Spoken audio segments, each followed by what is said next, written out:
Okay, we'll start off with the roll call. Councilmember Bob? Here. Councilmember West? Absent Councilmember Martirana? Here. Vice Mayor Edge?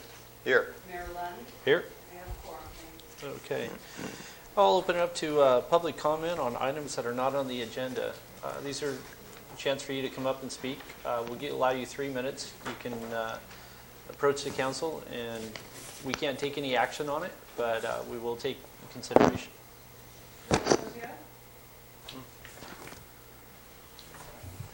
Hello, Jolene Cosio, 181 Lang Street. I just want to encourage everyone to go to the city website and see the changes that Connie has made.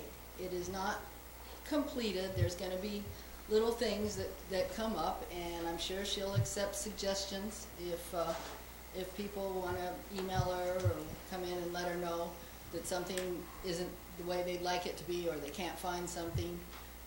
But overall, that website is great. It's real easy to find. Cool. If you want to type it in, it's san-1-batista.ca.us. But if you can spell San Juan Batista, you'll get the website up. When I did it today, just to see if it came up, the first thing that came up was Orbit's Hotels in San Juan Batista, and the second thing that came up was the city website. So it's really looking good. There's improvements. There's a lot of information there. There's links to other things. And I'd just like to encourage everyone to take a look at it and see what's up. Or wait a week and it might even be better. All right, thank you. Any other speaker cards? No, I haven't. Okay. We'll move along to consent items. Does anybody would like to pull or agree on them all? Anybody want to look at this permit application? For E? Or not E? B. B. It looked fine to me. I know we blew by that one the last meeting, and I think we want to take a little chance concern. to take a look at that. Yeah. Minor change on August minutes. Item, what's that, C?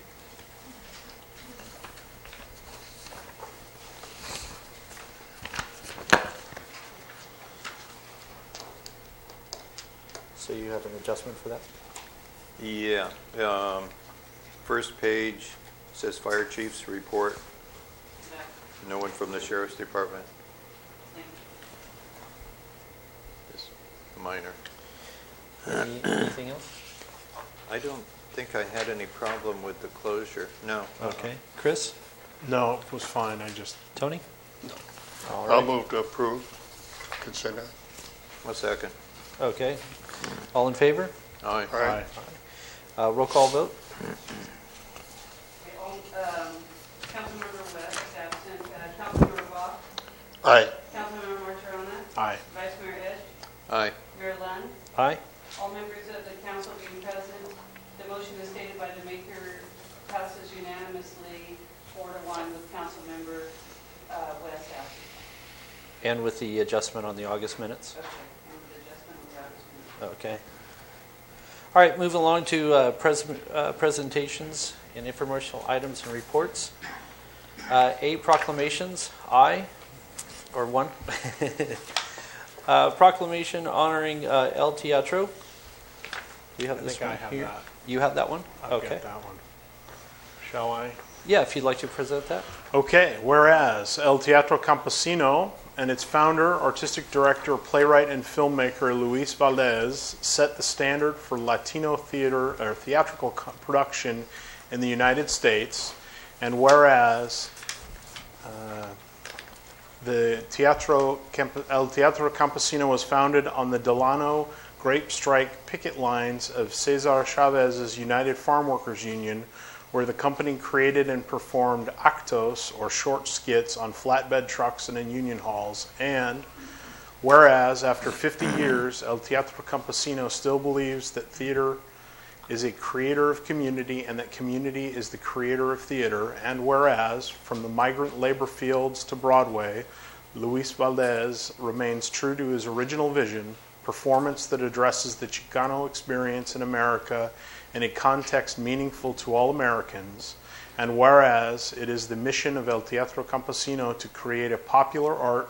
with 21st century tools that present a more just and accurate account of human history, and whereas El Teatro Campesino encourages the new generation to take control of their own destiny through creative discipline, vibrant education, economic independence, and artistic excellence, now therefore be it resolved that the City Council of San Juan Bautista does hereby declare November 2015 El Teatro Campesino Month in the city of San Juan Bautista.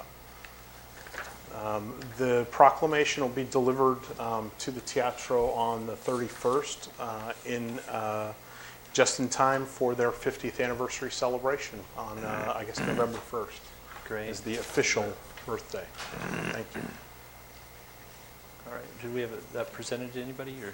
No, not tonight. Okay. I'll be taking it to them next weekend. All right. Honoring Binational Health Month. You read that one last month, and I delivered it to the health center. I don't think it was read last month, but I don't have one, but it's in your packet. on Here you go. 4B. Okay, proclamation of Binational Health Week. Whereas Secretariat of the Health and the Secretaries of the Foreign Relations of Mexico, Secretaries of Foreign Relations and El Salvador and the Guatemala, the California Department of Health Services, the University of California, Health Initiative and Americas, HIA, and the United States-Mexico Border Health Commission have recognized the necessary improving access to health care and public health information to the Latino community at the U.S.-Mexico border and brought toward the state of California. And whereas the beginning in October 2001, the Health Initiative of the Americas and unprecedented effort overseen by multi-agency task forces has conducted health proclamation activities in 40 of the United States as well in 27 Mexican states and 3 provinces in Canada involving over 800 community-based organizations. Whereas Binational Health Week, access to the healthcare and healthcare reform in the U.S., infectious diseases, chronic diseases, and occupational health is a bilateral collaborative effort between HIA and the Mexican Secretary of Health and Foreign Affairs, and active participation by the state and local organizations such as the San Benito Health Foundation and San Benito County Behavioral Health. And whereas Binational Health Week provides an opportunity to highlight critical health issues in the Latino community within the city of San Juan Bautista and throughout the United States, and will serve as the basis for future bilateral efforts. Now therefore let it be resolved that the City Council of the City of San Juan Bautista proclamates that the honor of these efforts to improve public health for the Latino community, October 3rd through 18th, 2015, is hereby declared Binational Health Week throughout the City of San Juan Bautista. Wow. And I'll sign that. No one And was able to make it tonight, and they did pick that up. yeah, last week. okay. It's all right. All right, and then we'll move along to 3, honoring National Philanthropy Day. I don't know what that is. That was that a name or Yes. Beverly Meamber, who is here Oh, to, okay. I think, accept the proclamation? exactly. Okay. Can we have her come up? Thank you. Okay, Beverly. It's a proclamation recognizing Philanthropy Day, November 12th of 2015. Whereas philanthropic, why do they get all these big? Philanthropic organizations are responsible for enhancing the quality of life of people, and voluntary associations that are formed to address societal needs are an integral part of the American society, and whereas in recognition of the role played by the uniquely American tradition of philanthropy, the United States Congress has designated November 12th as National Philanthropy Day. And whereas the history of American philanthropy is filled with names of prominent citizens whose efforts have spawned universities, public libraries, homes for widows and orphans, and volunteer fire departments, just to name a few. And whereas in the year 2014, Americans contributed more than $358.4 billion to over 1 million nonprofit organizations registered with the Internal Revenue Service. And whereas today, the nonprofit sector affects nearly every citizen in one way or another.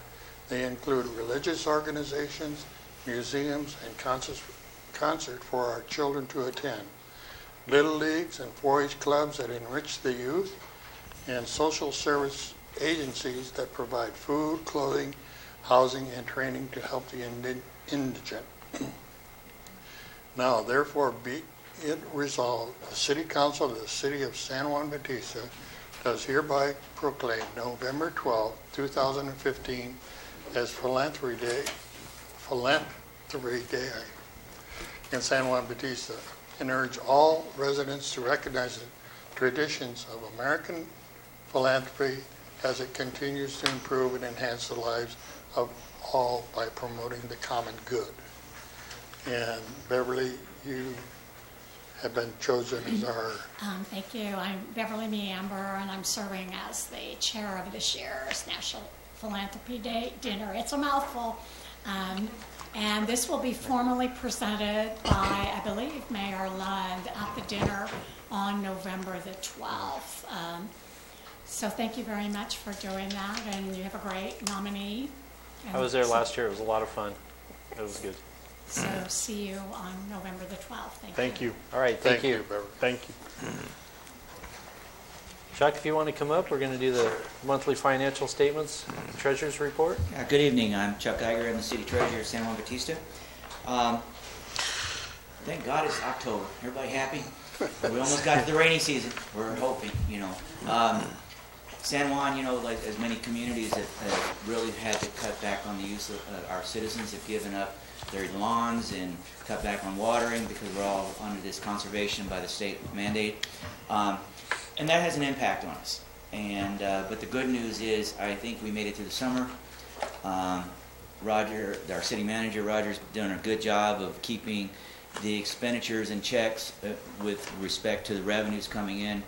So I would say the last 3 months have been very healthy for the city. This information is also in the packet, but just wanted to comment on a few things that if you look in the warrants for the month, the checks that we wrote, there were a few big checks that came through. It's kind of like paying your property taxes. We get these bills every month that every now and then pop in, like Bracewell. You notice they didn't bill us for several months. They finally got it here, and we paid it. So if you're looking at the warrant in your packet, I just wanted to mention that a few of them look like they haven't come into the city until recently. So overall, looking at your general fund, we're okay. We're making it. Like I said, I'm hoping the rain will come, and they'll lift the moratorium on the use of water, so people will start using a little bit more. But we're all learned to conserve. I've been looking at my own yard as how can I make it better and not be watering my green grass, which most of it's died. But with that said, I was just looking at was there any questions that on the packet information that the council would like to ask? No, I read through it. On a warrant list, Chuck, what is CE and G for $3,800? That is a environmental impact critique of projects, and those are reimbursable in our agreement with the client. Great. And there are two of them that are in the category one for $3,800 and the other was for $2,700. Great. Just a comment too. If you look at our attorney fees, a portion of that is reimbursable to us. Right. We have to build. We get billed as a city, and then we ask for reimbursement from certain groups. Yeah. So I just want to bring that to your attention that number is probably only about maybe 50% ours, and 50% will be reimbursed to us.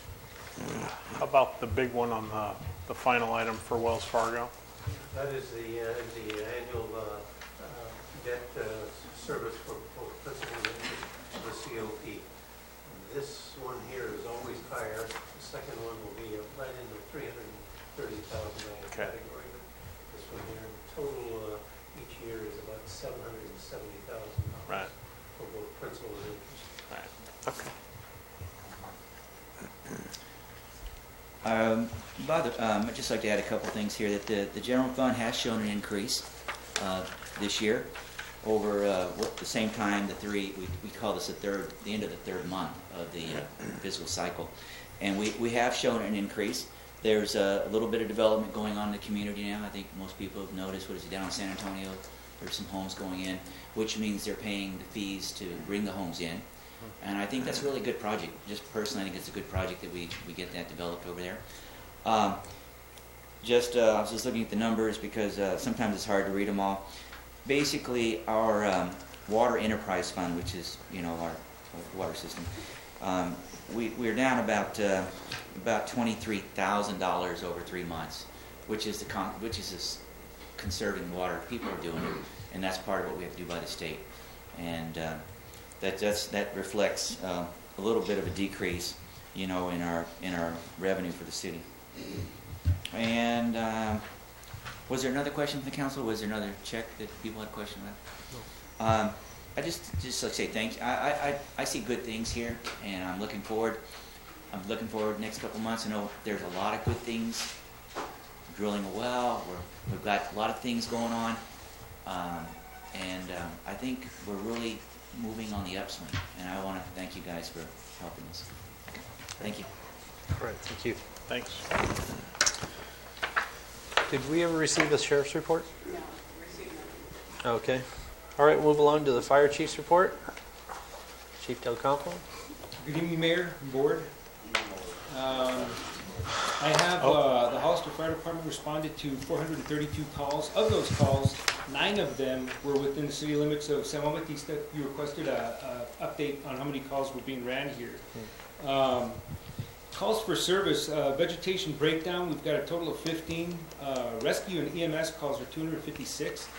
Good intent calls, like rolling to, for instance, alarm sounding. We had a total of 63, and in miscellaneous calls, lines down, lift assists, and false calls. If you look at the chief's report, you should have an updated one from this morning. It doesn't include the incident that we had at 2 o'clock this afternoon. To give you an update on that, we had a patient that was flown out to Natividad Hospital, and it was due to a vehicle versus a pedestrian. I mean, that's about as much as I can give you as far as information on that.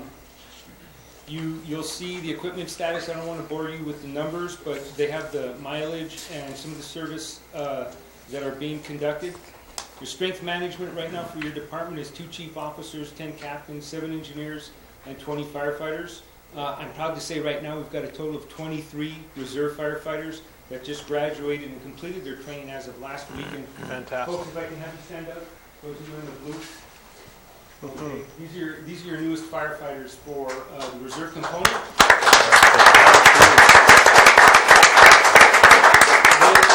They competed along with 40 other applicants. We've got 14 left from that applicant pool. Of those applicants, if you can sit down, those of you who are stationed here at Station 4, go ahead and stay standing. The rest of you sit down, or if you can, raise your hands, I should say.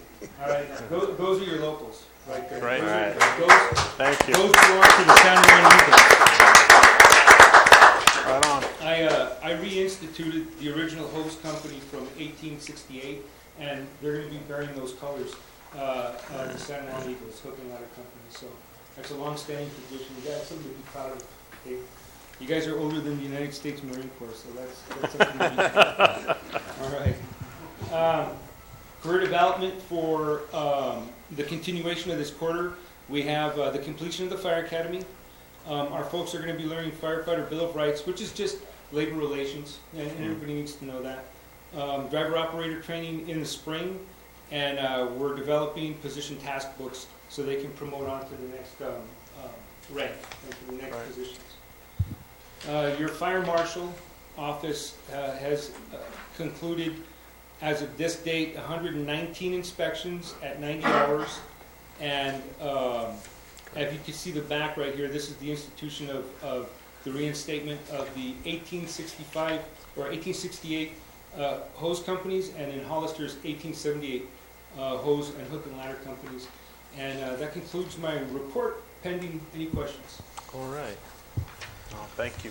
No, it's, if you could maybe pass the report on to the sheriff and tell him that we, this is a model of what we would like to have each month. Will do. Appreciate that. Thank you. All right, thank you. Any questions on the library report? All right, we'll move along to administrative report. Just kind of covering the public works. They made some progress on taking some of the humps out of 3rd Street while I was gone, and I think that's good. They're now see we can tar and seal the cracks, so that's good. This grinding machine was made available through Parsac's insurance company, and they helped Trish. To help Trish in submitting the application to them, and it was funded through their premiums that we pay into the insurance. Excellent program there, and then just to let you know is I think one of the large eucalyptus trees down at North and 3rd. I went by there with Joe and said, let's get that done. Mm-hmm. Planning process, we're processing a lot of activities, building permits and stuff like that, and in the annexations, I highlighted we've much completed it. There's still 2 annexations to go, and we'll be submitting them shortly to LAFCO for the final 2, and we should be caught up on our annexation process. Great. Okay. And however, the general plan, that will be back in front of you on November 17th with the environmental and the position papers, as well as the general plan. Okay. Any questions? Chris. I got well 4. Oh, yeah. That's well number 4. We finished the test well and everything. I've went and picked up the E-log today, and we're examining that. And later on in the agenda, I'll have an item here where I can explain the process of contacting the owner for some type of a commitment. So that water, you're taking sampling for tests and Yes. so forth. And Yes. Excellent water and a good strata. And we went down 628 feet. 628. And are you testing for like hexachrome and anything that is going to be, we know is going to be coming up as stuff that we need to be checking for? Yeah. San Juan doesn't have to worry about chromium hexafluoride because our water is below that rate and everything. Got it. So, yeah. Okay. Hollister's in a different boat. Yeah. I just was, I know that the EPA is, they're Yeah. starting to get concerned about different things, and I know there's more regulatory coming down the pike Yeah. in the future, and wondered, okay, so not an issue. So our city's exempt from the chromium-6. Yeah. Well, our water quality there is that the level of the chromium-6 is way down, so we don't have to test for it. We're not into that gray area. Because we were at the meeting at the over in Hollister, and Mary Ignacio was asking if we were going to be able to qualify for that. And, oh, was that the LAFCO? Yeah, Yeah. at LAFCO. Yeah. So he's going to be jealous of our water. That was the good one there. Anything else to report, Rob? Nope. All right, we'll move along to public meetings and city council meeting reports. And I if think I I'm could going to ask, probably be the only one. if I could ask if we could take 6A and move that forward, because that's critical for Cameron You want to move that before G? before the public hearing. Any opposed? Before 5 is what he's saying, right? Yes. Yeah, that's why I was going to do the public. No, Yes. no. Sounds good. It's going to be all me? Public meetings? Did you have any? No, not me. I was not around for a month. How was COG? COG, let's see, still talking about trying to get a sales tax countywide for repairing or transportation. I don't know, it gets kind of iffy. Anthony and I both insist that it has to go strictly for roads and street improvements, filling potholes and whatever. And let's see, I think that was about it as far as COG is also discussing getting a couple of buses to run from Hollister to Gilroy very early in the morning so people can commute on up into the Bay Area and try to take a little pressure off of Highway 25. But the cost of the buses is, to me, is astronomical, so I don't know. We'll have to see how that goes. That's about it. Alrighty. Just Yeah, LAFCO met. There were several annexations from the city of San Juan Bautista that were approved. There were questions on, I think it's the 1.08 acre piece that we brought into the city to be with the remainder of the parcel for the Rancho Vista subdivision. And one of the commissioners was questioning the water plan and I forget what else. And I just pointed out that we were only considering the annexation. We weren't approving any projects, and that put an end to it. Oh, Robin, I saw her out there in the audience. Mary Gilbert is here to give us a presentation on our grant application for the roundabouts and entrances to the city. Okay. Do you want me to give mine and then? Yeah, well, whenever she's on the agenda, I don't know. Okay. Well, I had the water district, sat in for Jim, and nothing really pertaining to San Juan. Just went over water rationing and Sunny Slope stuff that they usually do. We talked about the levels of through the cities. Nothing really important to San Juan. Intergovernment, we talked about the COG tax. That's probably the only thing really pertaining to San Juan. Fire committee had met, talked about pretty much everything that Chief Del Campo had told us. Really glad to see that the reserves are building in numbers. That was about it. And we're still, we sat down and talked about the contract, me, Roger, and Chief Del Campo, and I think we have something in the works that'll work out really good for everybody. And that was about it. And you said you had Mary Gilbert out there? No, she's on the agenda. She's on the agenda. Oh, she's on the agenda. Okay, so we're going to move up. What item did you want there? 6A. 6A. We're going to move up 6A for a presentation. Okay.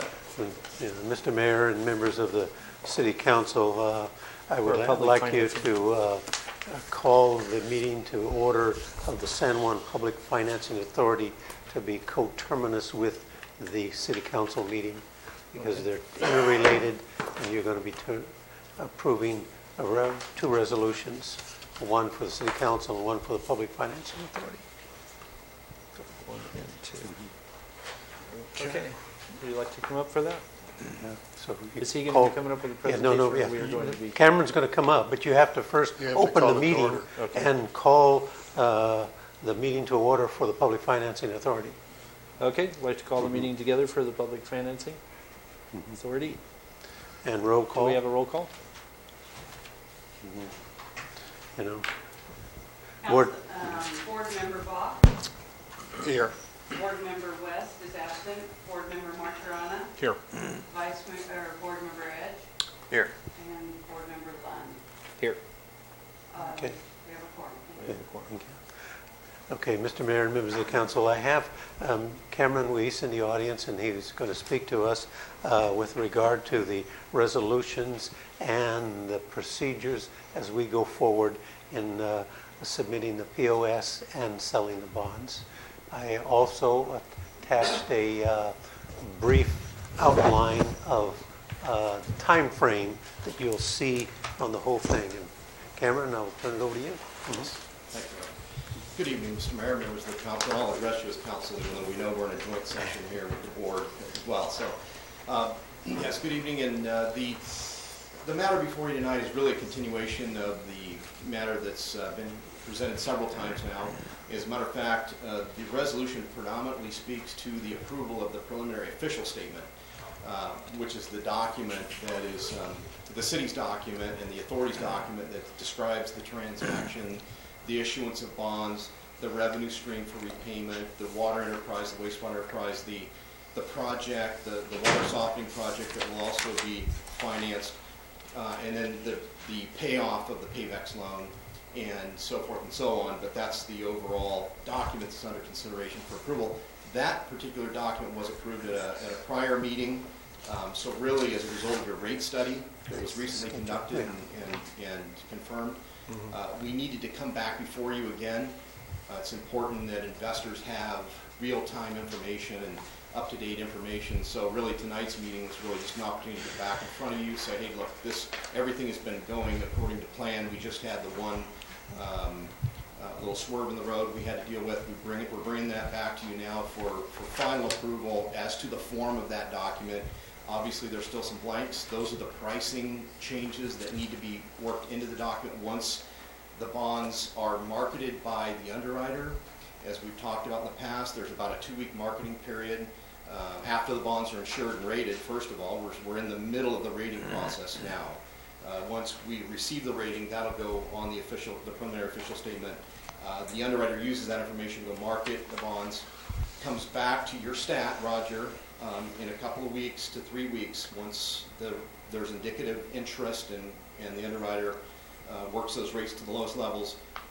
If Roger's satisfied, if you approve the resolution tonight and Roger's satisfied, those rates are locked in by virtue of a bond purchase contract, which you've already approved the form of that at a previous meeting.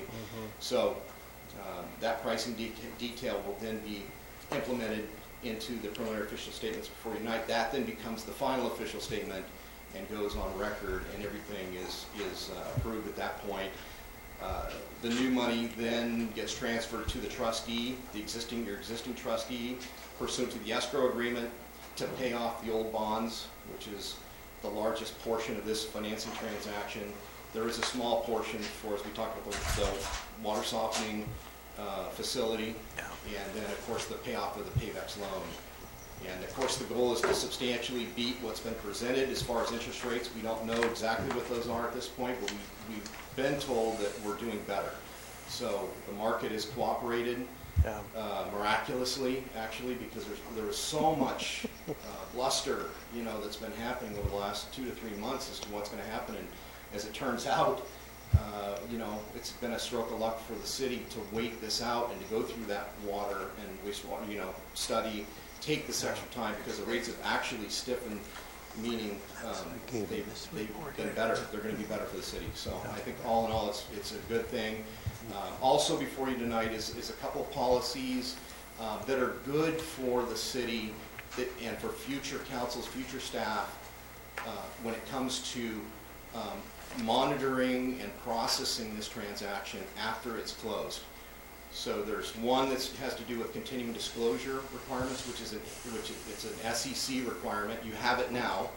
you have what's called continuing disclosure requirements, and you put it in your treasurer and then your auditor and staff put together this format, and they post it on this website that's nationwide. And so San Juan Bautista's information is out on this website.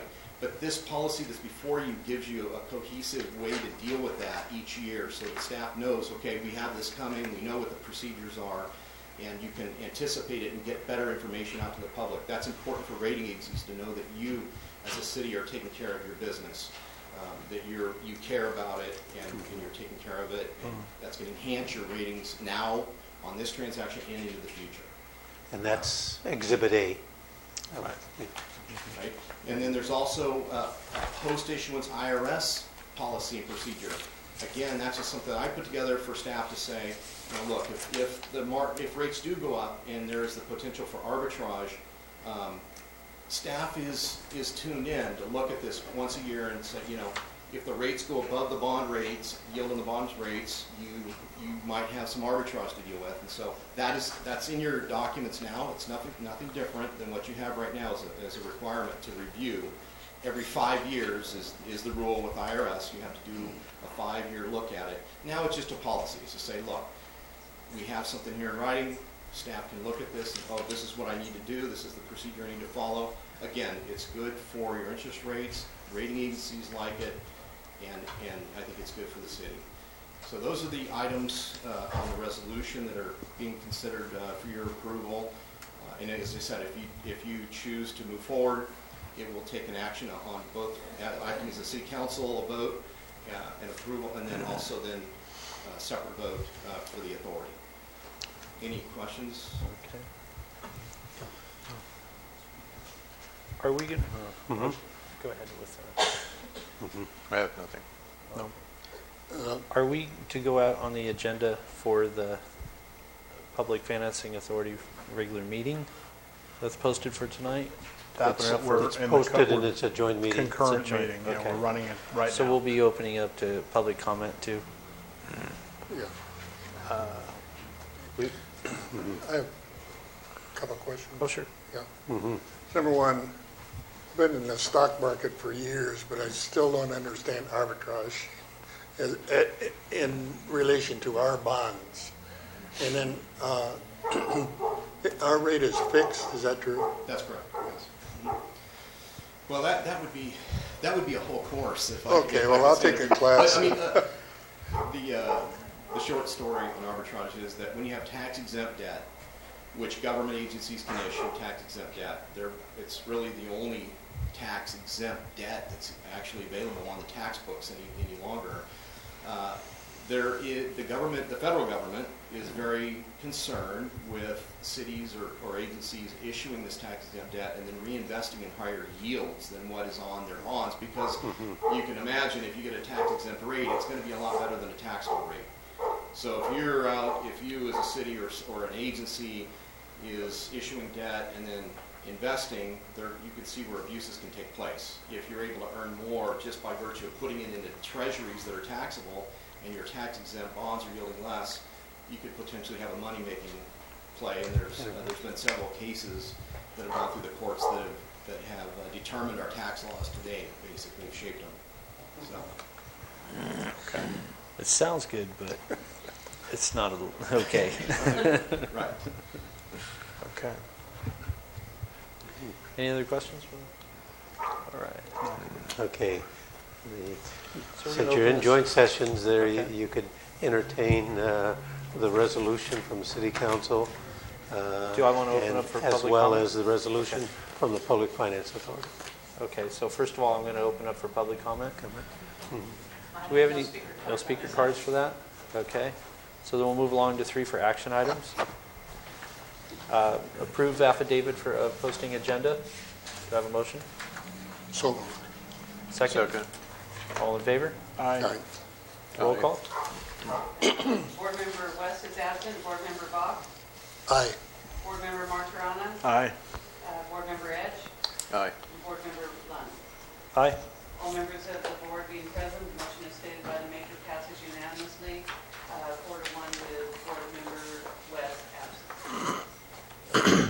All right, moving along to 3B, approve resolution PFA 2015-01, approving the form of official statement relating to the assurance and sale of Series 215 enterprise revenue refunding bonds and approving certain other matters of official actions related thereto.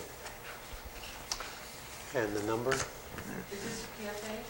No, this is the resolution for City Council. 41. 41.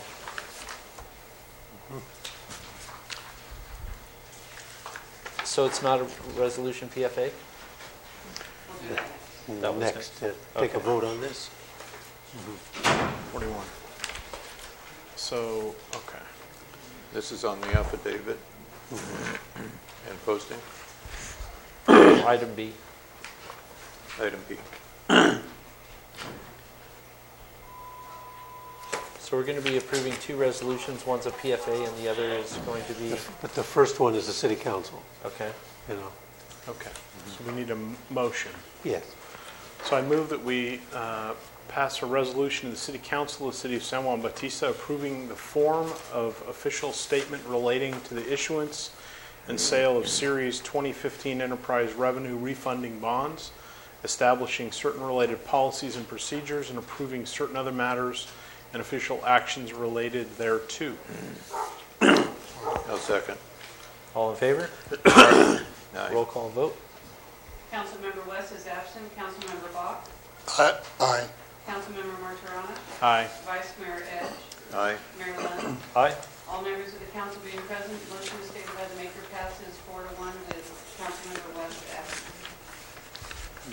Okay, now we're And moving along just to refresh your memory, that includes Exhibit A and B. Right. Is the disclosure and the arbitrage over post-issuance. Okay. So San Juan Bautista Public Financing Authority regular meeting. Do I have a motion for adjournment? We haven't Not yet. gotten there No. yet. No, No, not We just yet. asked if It's the still a PFA joint was meeting. going to be in with that one. Yeah. But we have to do that separately. Separate? Yeah, that was just the resolution of the City Council. Now we have to do, The resolution as a public finance authority. and are we ready for And, that? and you're in session now. Okay. Okay, so I move that we approve a resolution of the governing board of the San Juan Bautista Public Financing Authority approving the form of official statement relating to the issuance and sale of Series 2015 enterprise revenue refunding bonds and approving certain other matters and official actions related thereto. Second. All in favor? Aye. Roll call vote.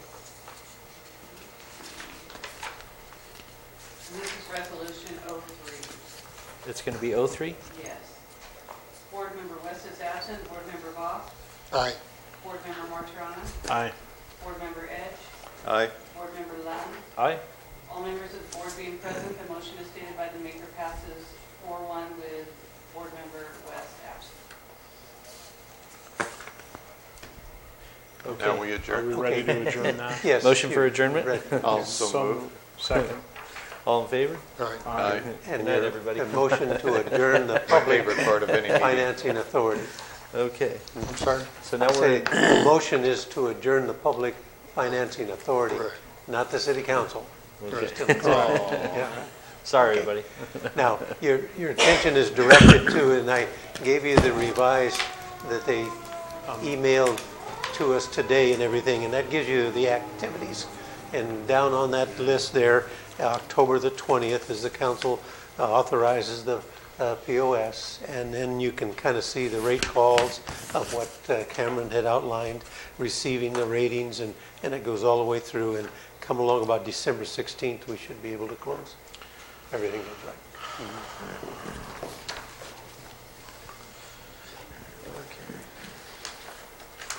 So direction from Just staff hold on for, for another 2 months.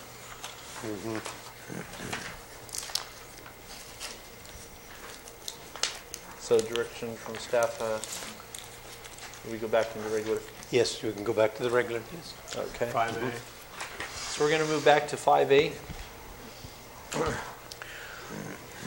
Considering adopting an ordinance amending Chapter 10-2 of the SJB MC to add Section 10-02-65 Plan Line Maps.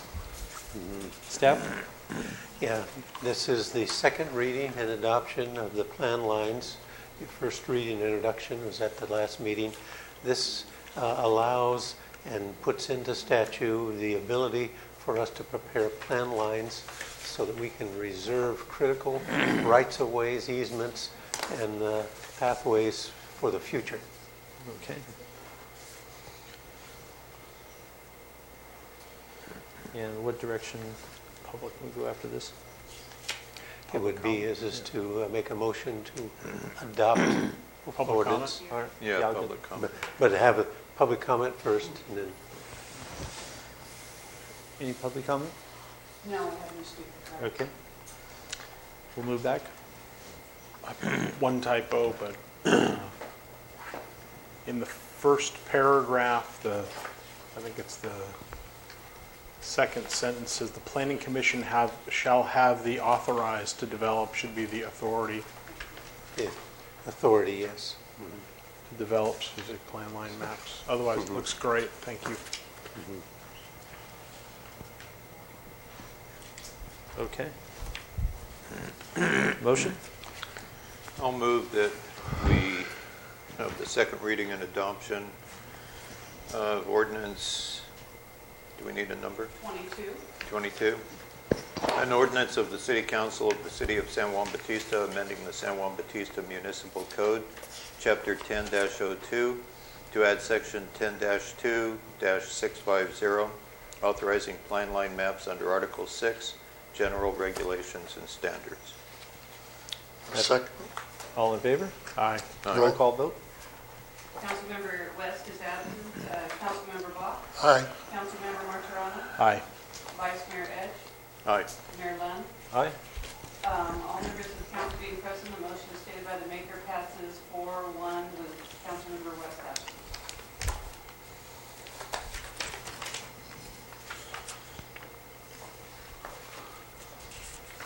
All right, we'll move along to 6B. Approval Resolution 2015, accepting the Recology Report for the annual rate adjustment notification. Sarah Fontanes. Good evening, Mr. Mayor, City Council members, executive staff.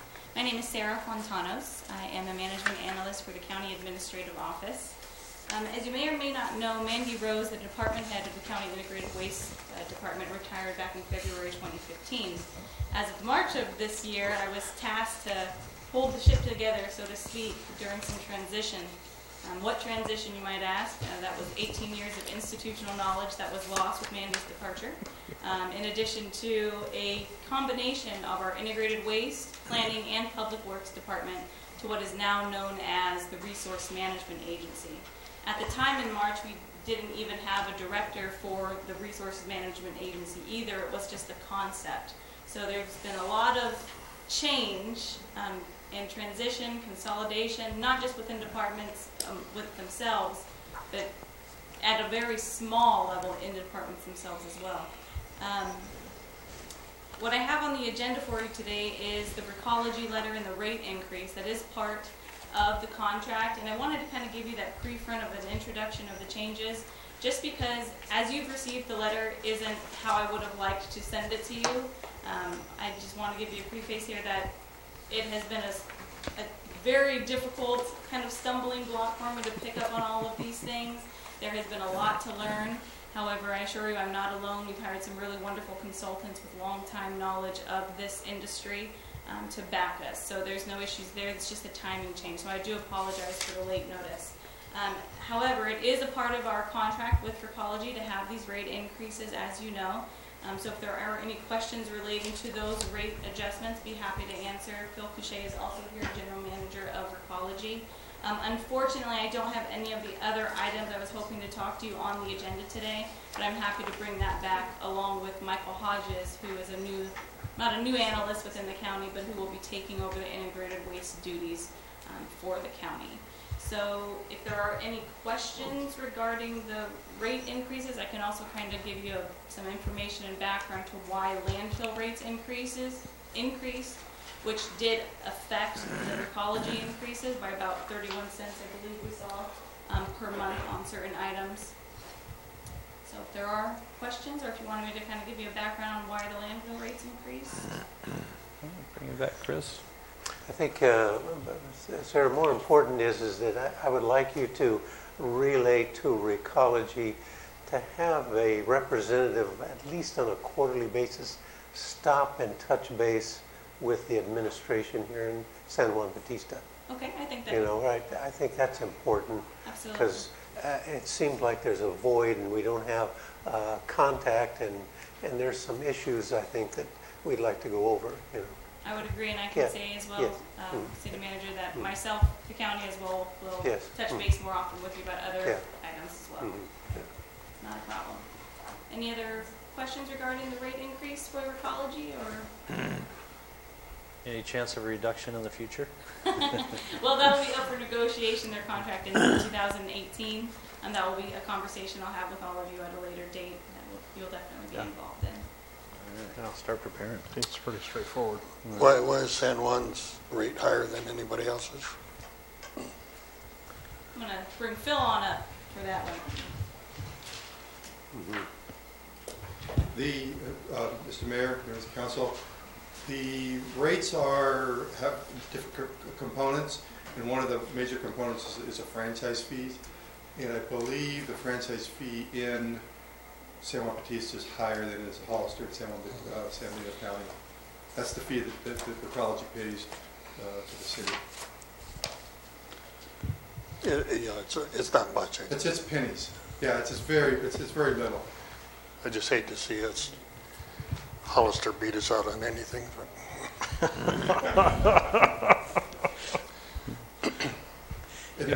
To Mayor Lund's comment about reduction, there has been reductions in the past.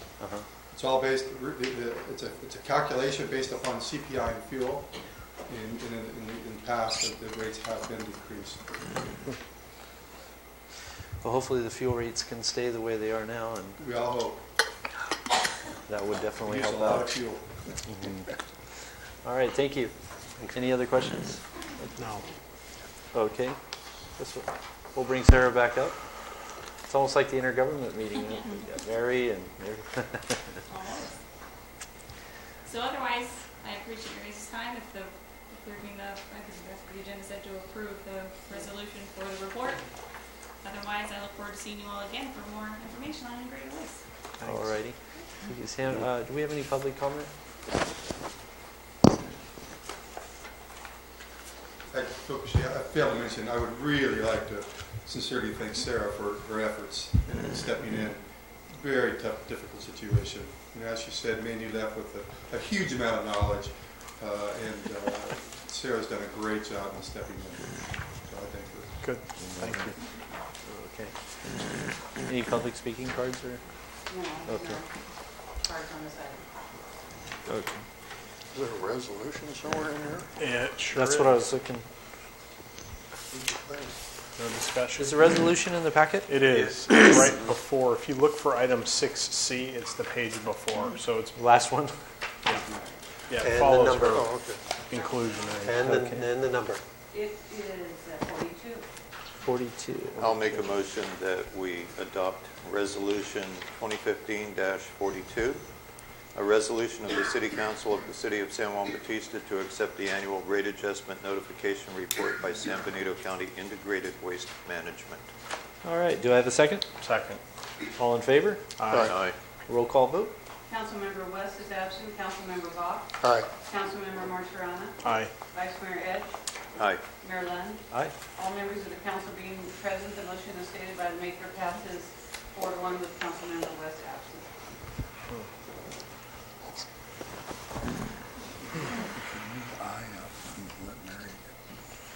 Yeah, you want to bring her up?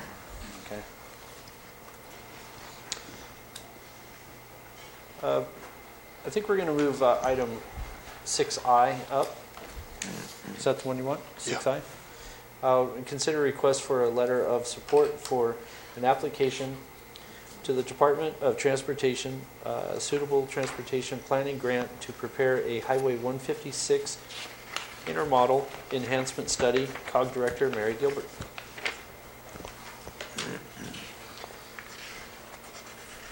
Hi, Mary. Mr. Mayor, members of the council, thank you. I'm happy to be here tonight to bring this item before you for your consideration. About a year or so ago, your council had adopted a resolution asking that COG look into ways to improve safety and connectivity around the intersection of 156 and the Alameda, and also 156 and Monterey Street, and also looking at the highway operations in that area. So at the time there wasn't a whole lot we could do, but we have been putting together a grant application that will be going before the California Department of Transportation for their Sustainable Transportation Planning Grant program. We're looking for your support tonight for that application. We'll be applying for $100,000 to fund the study that will be looking at all modes of transportation in the area around San Juan Bautista on the 156 corridor, really in the area between Monterey Street and the Alameda.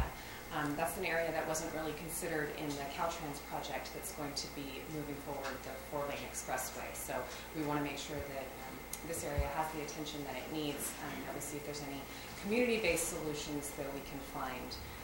And I want to emphasize that it will be a community-based planning grant where we will be seeking input from residents in San Juan Bautista on the work that we're doing. No. It seems pretty straightforward. I like the fact that COG's going to put in the local match. Oh, yeah. Is this enough money for the study? We think so, yeah. And this is a planning level study, so it's not going to be engineering drawings, where it's fully ready to build if there's anything identified that would be built or modifications made. It's plan level. So it's more of an informational report.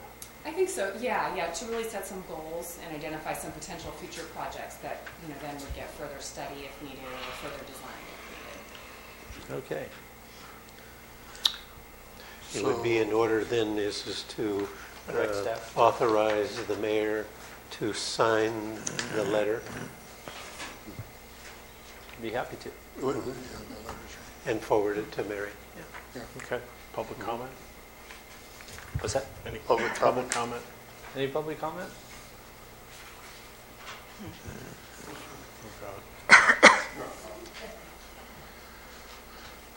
Already sure if John would mention it or if I should. Jolene Cosio, 181 Lang Street. I just wanted to say that Veronica came in place of Mary to our strategic planning committee meeting and gave us the rundown on that. And the strategic planning committee is also planning on, or have we already? We just did it tonight. Okay, we have submitted a letter supporting this. As you are probably aware, the strategic planning committee is very much in support of anything that we can do to slow the traffic down coming through the city, both for the noise levels and for the safety of our residents. And so I think that this study is really great, and we really appreciate the support that we're getting from Mary Gilbert and from COG and from Veronica. And yeah, we've been able to make some minor changes already with their help, as far as lengthening the signal crossing at the Alameda. I think it's 5 more seconds, and the countdown you get now is, goes backwards from 45, which is much more helpful than just the flashing hand. I crossed it the other night and I was surprised that I had several seconds left, and the old way I didn't have any seconds left by the time I got across. Okay. Okay, so you need a motion? Oh, wait. I don't think we need a motion, but no, we're just agreeing to do it. Yeah, everybody. I'm sort of just a I'll direction. Staff, direction to staff to prepare actually the letter. It's directing the mayor to sign signature it. and send it. Yeah, we got the letter here. All you have to do is sign it. No, we have to put it on letterhead, Well, the date and everything, and then we'll make it available Yeah, they got to put it on letterhead. for the Yeah. for the mayor to sign. Okay. Yes. I did notice one thing when I was reading through it real fast. It kind of looked like the Alameda, Monterey, and 156 all intersect. I think it might have needed an and in there or something as far as intersection of and. Gotcha. I'm not sure. It didn't look quite correct. Take a look. That's easy. Staff, if you would like to look into that before. Mary, did you want to bring? I was just going to say, if you need to make any modifications before you submit to COG, that would be fine. Okay. And we'll double check it to make sure that we've caught anything like that. Good. So, and then we'll be back and letting you know and keeping you informed if we do receive the grants and we'll go from there. All right, thank you. Thank you very much. Okay, we'll move along to item C. Consider an ordinance speeding the permit process for small residential rooftop solar systems. Well, Staff? Mr. Mayor, the state is forcing cities to adopt ordinances to expedite the permit process for small residential rooftop solar systems. So the state came down with the legislation. They also came down with a thick guidebook of requirements for the ordinances and a model ordinance. So basically what I did was take the model ordinance and adopt it for the city of San Juan Bautista. The city manager informs me that he was doing this process anyway, so it really just puts into an ordinance what the city was already doing, and I think it's a benefit to the city to expedite solar energy, and it's green and forward-moving, so I think this ordinance is a benefit to the city, and I recommend its adoption. Okay. We'll open up for public comment.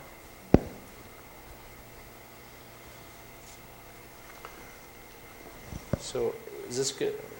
Considering an ordinance, so we're just This would be pretty the much first reading. information, first reading. Yes. Okay.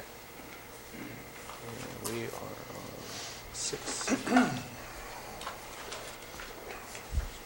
Permit process, assembly bill.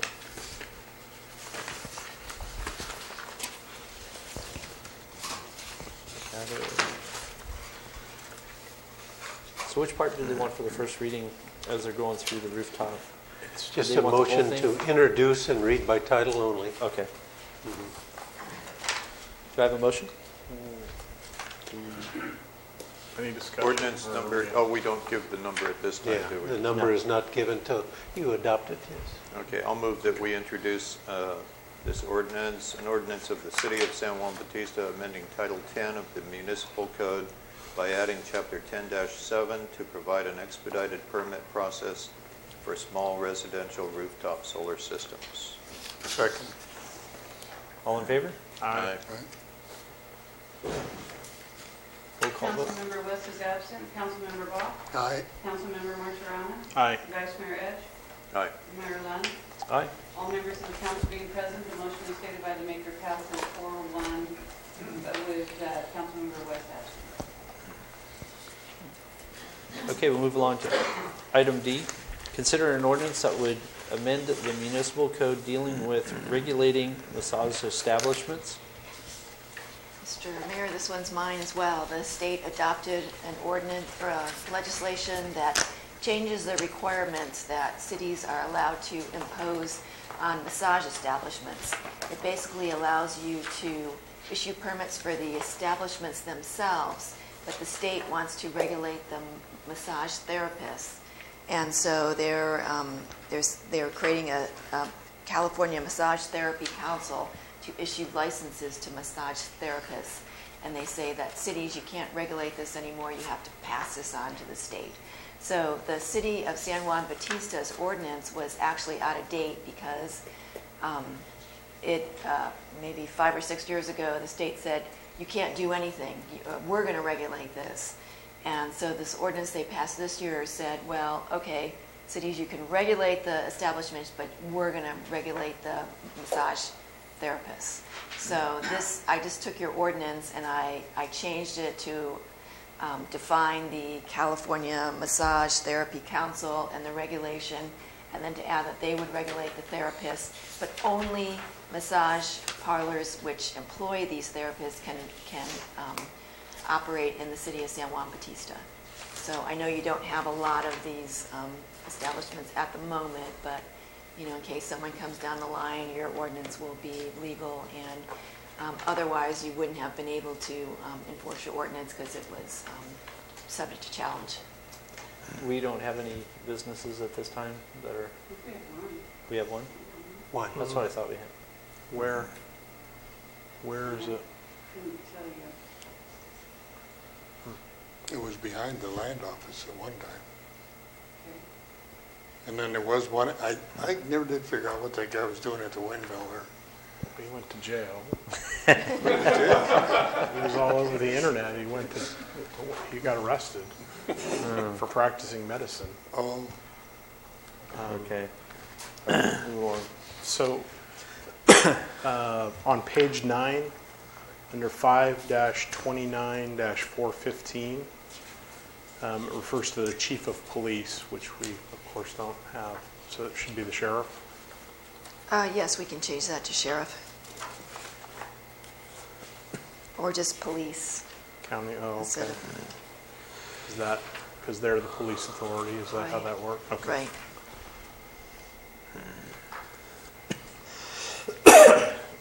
See, and is the massage authority, whoever from the state, are they active now? Is that Yes. functioning today? I believe they're very active, and this is Okay. really to protect, Sure. to distinguish between Well, that's massage fine. therapists and prostitution. What do which, they, what do has they been mixed. reside under? I mean, what branch? I mean, are they under health and safety or Business and professional. business and Yeah. professionals? Standards. Yeah. Okay. Public comment? Any public comment? Instead of police, law enforcement? No. Well, we have the No, sheriff. it's- That's pretty much, we can always Yeah, no, change it that needs to be- resolution at another point. It needs to be specific. It's just the first reading too, so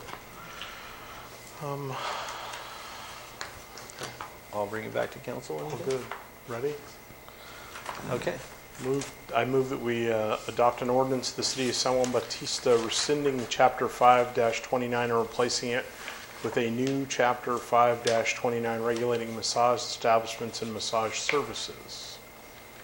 second. All in favor? You can't adopt it, you have to It's the first reading. First first reading. read introduction. So Yeah. Right. I make a motion, you introduce and read by title only. Make a motion to introduce and Read by title. read by title an ordinance of the city of San Juan Bautista rescinding chapter 5-29 and replacing it with a new chapter 5-29 regulating massage establishments and massage services. Second. All in favor? Aye. Councilmember West is absent. Councilmember Box? Aye. Councilmember Martirana? Aye. Vice Mayor Ed? Aye. Mayor Lund? Aye. All members of the council being present, the motion is stated by the maker passes 4-1 with Councilmember West. All right. Item 6E, I'm going to be reclusing myself. Pass it over to Vice Mayor Edge.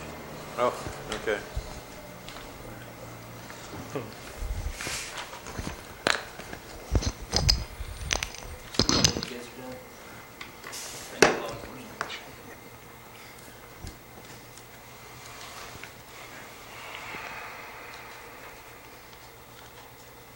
Okay, the item is authorize a sanitary sewer connection agreement for sewer service to 1020 Mission Vineyard Road. The applicant is George Diaz. Roger, do you want to Yeah, Mr. Mayor. make your staff report? Yeah. It's pretty lengthy, I don't know. Yeah, Mr. Vice Mayor and members of the City Council, this agreement is really the fulfillment of an annexation that started back in 1994 for the property. And over the years, sewer service was not available, and so the fulfillment of that condition that was put upon that annexation couldn't be finished. In 208, the infrastructure project began, and a lift station was installed in 2010 within the 900 feet of the property in question. The lift station sat dormant for the time, and last year at the end of 2014 and beginning of 2015, we initiated and ran electrical service to the lift station. We had the pumps and we activated it.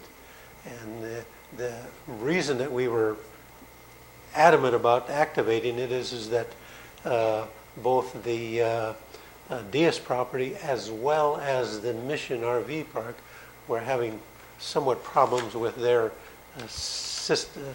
sanitary systems. And during the course of our investigation, we found that the Mission RV existing force main was severed or dislocated because of the across the earthquake fault line, and it was discharging raw effluent very close to our well number 2. And as you recall, last year in the beginning of 2015, we had to send out notices because we had high nitrates. Well, we identified the location and we switched the Mission RV Park over to the lift station because we activated it. And at the same time, we contacted the Diaz's and says, now you can fulfill your obligation and connect to it. And his 7-unit motel unit and his large 10,000 square foot and the 4,500 square foot building all connected to the system. And now both of those are on the new force main that comes from that location in well number 3 all the way into the city of Hollister. So the agreement called for the connection was in 3 different components. One, the annexation back in 1994, in 99 when he built the 10,000 square foot building, and then later on in 2001 when he built the 4,500 square foot. I took a look at the fee structures that were in place at the time, and if he had the ability to pay those connections there, the fees would amount to $10,280.25. And that was based on just one building. When the 10,650 square foot building was there, it had 3 tenants. So when we looked at the 3 tenants, then the connection fees at that time in 2001 would be $15,070. Okay, in 2008, the city changed the impact fees from the current fees that I quoted in A and B to $3,266 connection fee per connection. And then in 2012, we changed it again because we had to do an impact analysis. And the impact analysis from the state says is that you have to justify your impact fees based on an analysis and the potential project and make the findings to connect to that. And if you can't make that, then you're subject to where you would have to refund all those impact fees. Well, we did that in 2012 extensively, and we identified each impact and what we needed necessarily there. So that fee was changed to $5,240 in 2012. Well, if we apply the fee today, it would be $57,000. I think that there was a commitment between the city and the owner to say, connect to it. But facilities weren't available back in 1994, in 2001, and 99. They were only available come along about 2015 when we got the the lift station going and everything. So I think that there is probably room for you to say there's some place in between these 2 figures that should be honored. And I'm recommending that category B should be honored because I think that's representative of what was applicable at that time. Mm-hmm. So I'll leave that up to the city council to just make that adjustment. Mm-hmm. Okay. Mm-hmm. Thank you, Roger. Any questions? No. No? Okay. We'll open it for public comments. Do you have any speaker cards? Yes. Bob Cosio?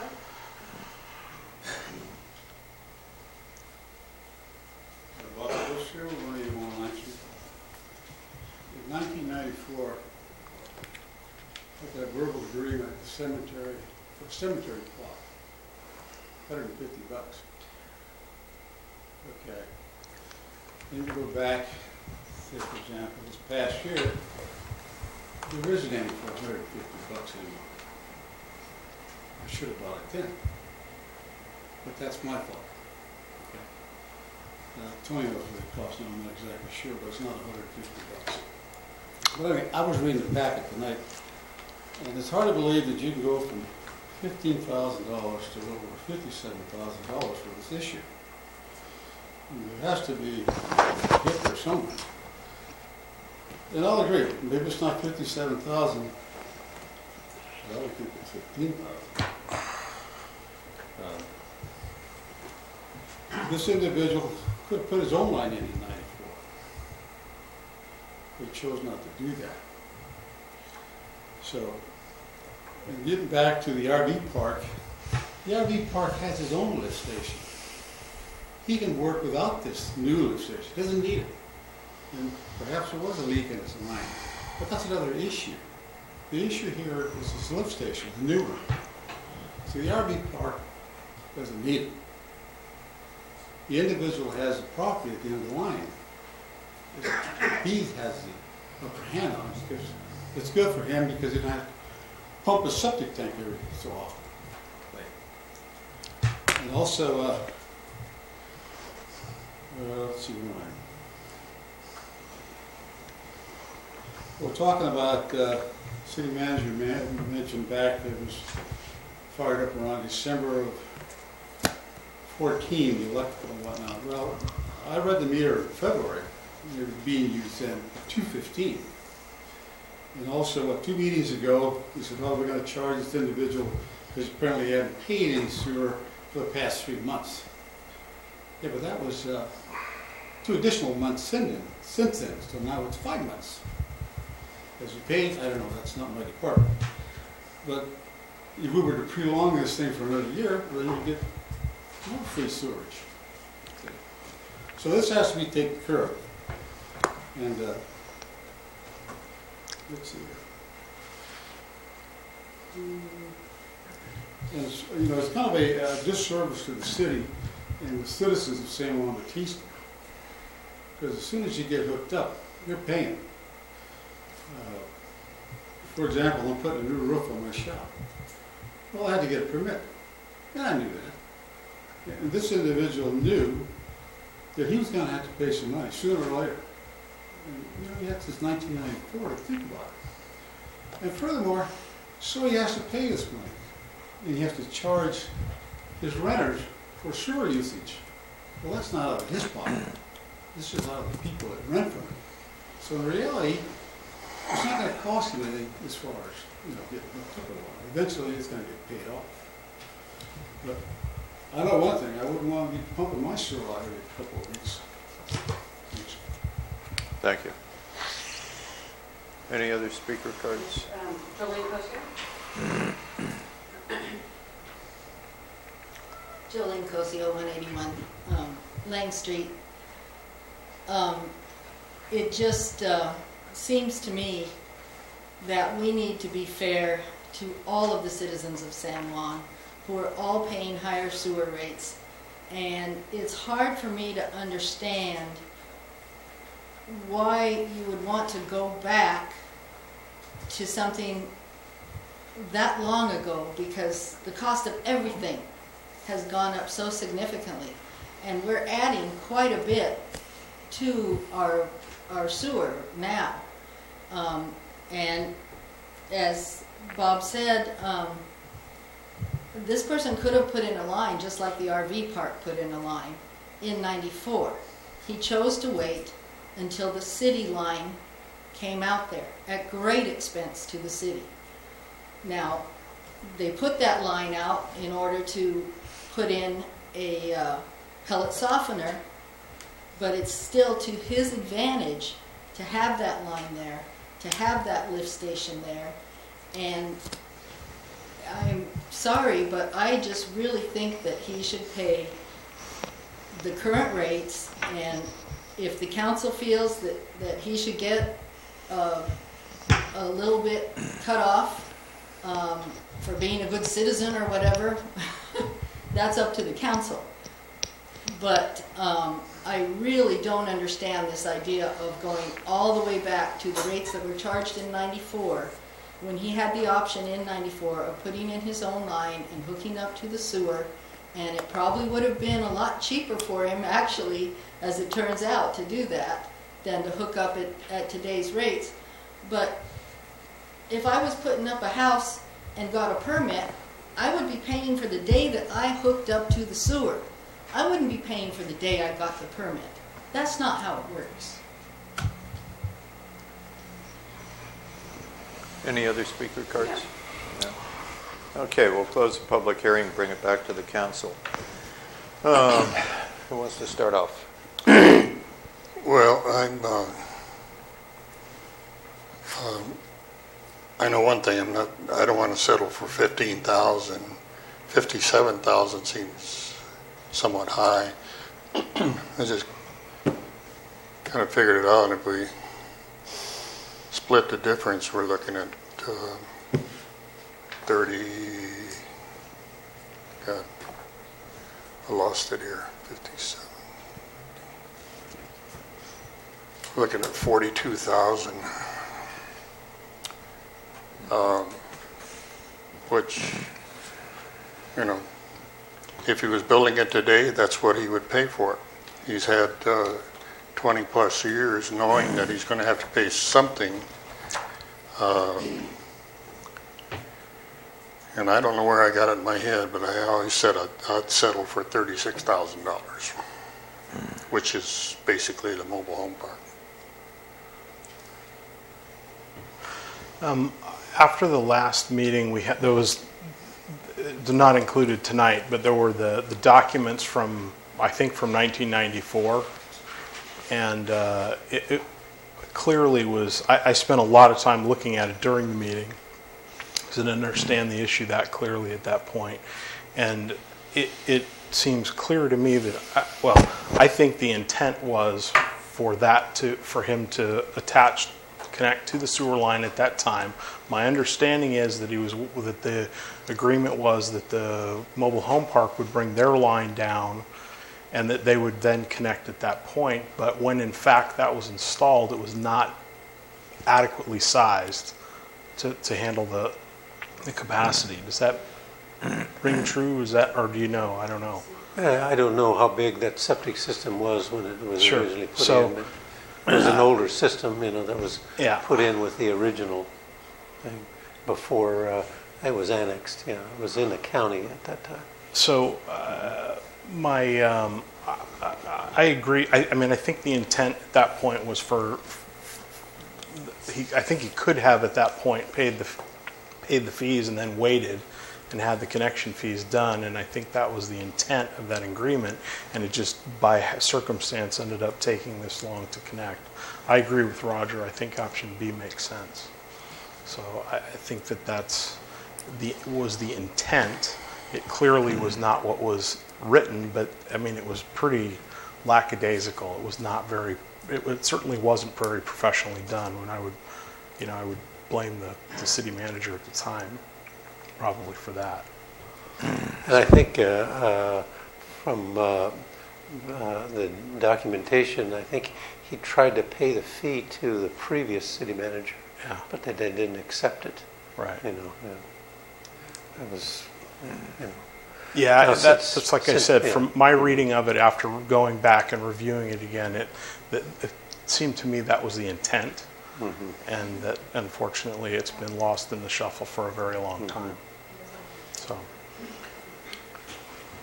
And currently we're charging him, and we've been doing it now for the past 3 months, and he's currently up to a payment on a sewer for all 11 connections. Yeah. For all what? All 11 connections. So it's current? Yeah. Okay. You're talking about the monthly? Right. Yeah, for monthly. Right. Okay, well, actually, the monthlies are not negotiable, so that's really not what we're considering here. This is a situation where, talking about a cemetery plot, there was no contract, I don't believe, to purchase the cemetery plot, but we have a contract here with a property owner who's agreeing to connect and there's conditions as to when that will take place. I think the city was remiss in not saying, pay your fees now. We'll give you time to pay them, over time. There's no rush because, we're not going to be ready to hook you up yet. But I think it was the city's fault for not collecting the fees back then. And had we collected the fees back then, all we would have gotten is the $10,000. Right. Okay? So basically, we're holding this guy hostage because he's got to connect. He is connected. He's got to pay. He's got to follow through with the agreement because we have a signed agreement with him on each one of these facilities here, the mobile home park and the 2 buildings. So he's already agreed to pay, and we're going to change the price because we've got him on the hook. I don't know. I don't see it. Yeah. So $57,000 I think is crazy, because it's not his fault that it took that long to put this into place. Right. And it's really to our benefit to have the power to that lift station, and by his facilities and the RV park connecting, that benefits the city in the reduction of nitrates in our water. Agreed. And we're going to charge him $57,000. I don't know. I like option B. I like option A, to be honest with you. I think that's what's fair. But,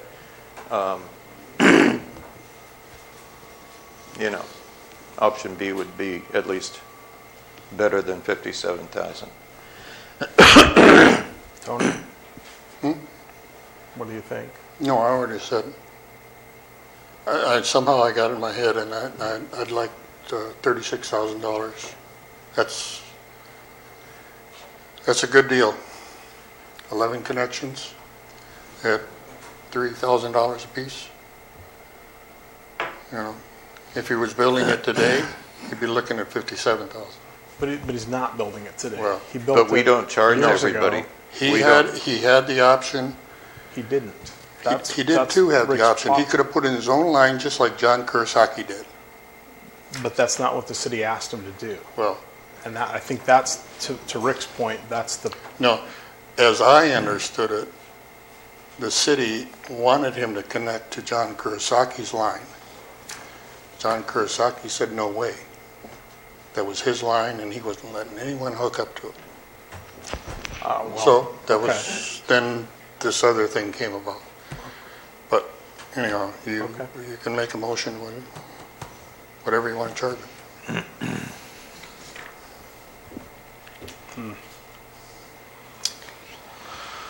Well, sounds like we're not in accord here. Should we table this, continue this? Until Jim is back? I don't know. I hate to, I don't know. Is there more information that we should or need to gather about the circumstances? I mean, because it sounds like there's some question about, like I said, in my mind, as you stated, Rick, it's what the city asked him to do, and he followed through. And that's why it seems fair to me. But Roger, when we annex properties to the city, are we always charging sewer connection fees, or do we sometimes waive them because we want the project? Only if there is sewer available for it, then we will charge it. In other words, if we have an annexation that's, a quarter of a mile away or a half a mile away and everything, it just says, no, you can continue your septic tank, but you remember that ordinance that we said that they have to enter into an agreement to extend the water and sewer to their property. And so that's the regulations that we have now is that we make them, as a condition for annexation, sign that agreement that they will extend the utilities to their property line. in the case of multi-unit rentals, an apartment building, would they ordinarily pay on a per unit basis, multiple connection fees for multiple units? Yes. That's the typical process? Yeah. Okay. That was the other question I wasn't clear on. Yeah. Okay. Yeah. And I think I tried to indicate in the staff report is if you were building it today and the $57,000, that's the going rate. And most developers then will crank that into their financial pro forma and their loan package, and then they'll be paying that connection fee probably the duration of their loan commitment. In this case here, the owner here doesn't have that choice to finance that $57,000 over the next 25 or 30 years. Sure. Okay.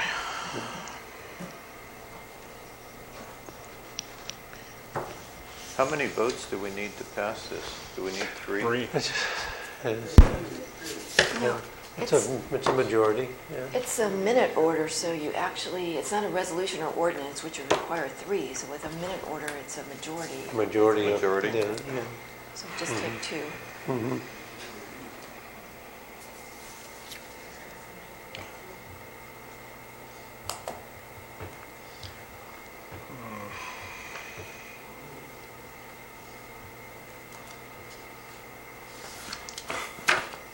Don't look at me. I know.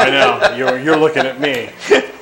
Okay. Well, I'm going to move that we approve the agreement between the City of San Juan Bautista and George Diaz Jr. for connection to sanitary sewer system for sewer services to the property situated at 1020 Mission Vineyard Road, APN 002550006, in the amount of $15,070.75. I'll second.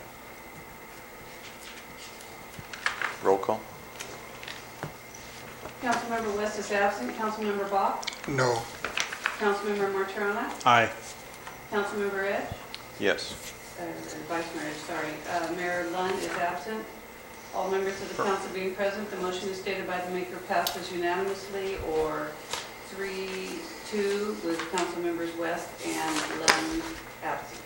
Lund had a conflict of interest, so he He's stepped down. recused. So he's And Okay. I would like to do a resolution that will go into my resolution book with saying that this passed in the agreement, as well as if it involves staff report or not. Is that? Well, that makes it a little bit of a problem, because if you do a resolution to spend money, then you need a 3 vote. So we'd have to bring it back to get 3 if you wanted a resolution. Just keep my records in. Okay. I need to bring Robert back in, and I need a break. So we'll take a 5-minute break.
Back to order. There we are. We're going to go on to item 6F, is that right?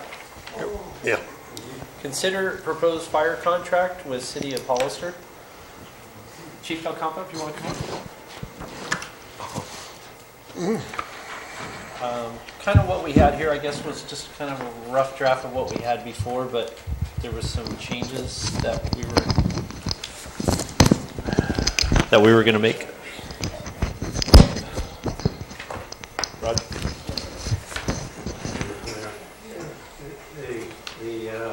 We looked at whether it was going to be a 1 year, but we were really looking at a 3-year because we were very impressed with your commitment to recruit reserves, train them, and get them mainstream, so then you would have a court case there, so that then you could mainstream these in. And I think that was really important for this commission here, is that it's a reserve-driven station, and I would think that that's one of our highest priorities, and stuff like that. The terms of the agreement were, the termination, we had a recommendation of what, 180 days? 180 days, yeah. 180 days versus 27, you know, and I don't know how you feel about that. And then the other aspect was in the staffing and stuff like that. We wanted really to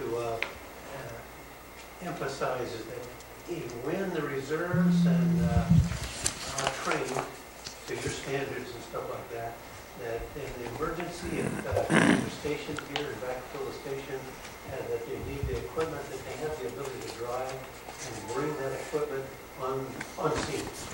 You know, and that was important, I think, from the standpoint of our operation here. They're very capable and trained, and that you can utilize these to supplement and help your full-time fire department. And they're supplemented to help at the capacity as, for instance, we have 2 staffing right now with an engineer and a captain, and what they would do is they would fall in place as the firefighter. We don't have them driving as of yet. We want to train them up to that. Trained properly. Yeah. Right, correct. As long as we can provide the program for them. But I really have to get into the nuts and bolts about it because operationally, yeah, we want a licensed commercial driver out there. Is what we're looking for. We understand about that, you know, standard and that, and I thought maybe, you know, if we could talk about maybe a level of training that we know that could probably work. We had a lot of ideas about, you know, for them to be qualified commercial driver, 1A, 1B, working maybe at least 4 shifts a month, and to have at least 2 trainings and maybe 4 engine checkouts within the month. So they'll have approximately a 10-day hands-on with the equipment as the regular paid staff does. Yeah, if they're available to work a shift like that or a schedule like that, that'd be fine. A lot of them are students. Understandable. Working, you know, as long as they have the availability, we'll put them on board. And I think maybe with a program with them, you know, saying that or thinking that they can get to that level, you know, might cause, you know, create a little more duration time, you know, within the reserves. Yeah, because the turnover is fast. Your enthusiasm is infectious, and it promotes that, and that's what I've been impressed about. Yeah. Okay. And, you know, there's other stuff we could talk about, you know, having a reserve engine that they can be comfortable with, and only that is stuff we can talk about. Yeah, you know, and in my opinion, if they're going to be driving, they need to know all of the apparatus if they're going to be operating anything. However, you know, as far as training is concerned, that's one component. Operation, I think that's something we really need to talk about and look into. Sure. Okay. I don't think anybody wants you to sacrifice standards. We just want them to be we want it to be an option and made available to them. Right. Whatever your standard is, me personally, I'm fine with that. You're the professional. That's for you to decide. But that has not been an option that was open to them, and that's a problem from our standpoint. Yeah, and preparation is everything. You know, Yeah, exactly. I would hate to have, like in some organizations up north, where you have an exodus of the baby boomers leaving, and now you have these young, raw firefighters who aren't prepared to drive. I'd like to get them to that stage now, so when it's time to hire our folks in, they're ready to drive, because right now they're given 18 months to pass their firefighter probation and their driver operator. If we could get ahead of the curve with that, the preparation, they'll still have to go through the 18-month process, but at that point, it's a path they've already gone down. And nobody wants to train in the unknown. They want to know what's out ahead of them. And that's the vision, basically. Yeah, retention's a lot cheaper. Yeah, exactly. What do you think about the 3-year duration of the contract? I think it's good, both for the local government agency receiving the contract or the service, and the local government agency providing the service, because you get out of one contract and you're already working on the next one. This one, it gives you the latitude to breathe, at least for 36 to 30 months, and not have to worry about what's coming up. Any longer than that, I would feel that it would be too long, because now you're locked into something that you have to live with, you know. And if there's, of course, there's revisions in there or provisions in there that allow you to back out of the agreement, especially if you have some kind of restriction or condition where you have to. But at this token, it puts it in place where there's the parameters of a 36-month agreement. You know when it starts, you know when it ends, so you have that predetermined time to start negotiating for what you need next. Right now, it's just EMS and fire suppression that we're providing, but there might be something else out there that you need, another particular type of service. For all we know, El Nino might, carve out a waterway here where we're going to have to start training in swiftwater rescue. We don't know. So looking into the future, we want to be able to have that plan. And the 36-month agreement, I think, is efficient. I felt that by us committing to 36 months too, it showed you that we were serious. Absolutely. And we want to make it work. And unfortunately, I think there was a lot of ill before you. There was a lot of. Right. We had a rough road. Yeah. I'm feeling it. And it seems like it's smoothing out. Good. So, is this ready to be accepted? Well, I would say, I would then recommend is that if the commitment is there, let's take and I'll draft up these thoughts. Let's get together with the chief here. Boom, boom, go through the thing. We'll iron this out. There's no change on that. We're comfortable with the escalation of the price and everything, and then we'll bring it back for approval. And like Tony says, I think it's really important for continuity of the whole organization. Yeah, I'd also like to work with the county a little bit on equipment. I mean, we, for what we're having, we're servicing the whole west side with our equipment, and it's going to break down, and it's and we're covering a lot of county, a lot of county. We're producing a matrix of each individual engine right now, and what it's going to show is how many hours it's been in use, how many miles it has. All of that factors into its longevity. And right now, we're dealing with an old fleet, and if we could get new apparatus, a water tender in particular, we can have that volume to be able to put out a substantial fire. Because we got to admit, the water system here it needs some support. That would do it. At the rate it was going, we're going to have to produce an engine in about 3-4 years. Yeah, absolutely. Well, and I think that's where we need to be able to work. We need to work more closely than what we have in the past, because we haven't gotten any feedback whatsoever. That we as a council in the last 4 or 5 months have created a fund now to start socking money away. But that was based, I think, largely on past experience, when in fact to Robert's point, the wear and tear is dramatically increasing. Right. And so we may need to step up that, that program, and we need to consider it with other equipment. We need to work with the county on, like, for instance, Engine 17, which, they own. We're, it's not, theoretically, it's not our responsibility to bring it up to standard or replace it, but it probably needs. Oh, yeah. It needs, This might be a chance with the county where we could get matching. We could match for an engine. And too, there's grants out there. There's AFG grants out there to provide some support. And that's where I want to interface with you, because we have developed this asset capital recovery fund, and so we're putting money away just for that purpose. Right. And then look at the factors out there. For a Type 1 engine, what you have in apparatus Bay 1, it costs $15 a mile.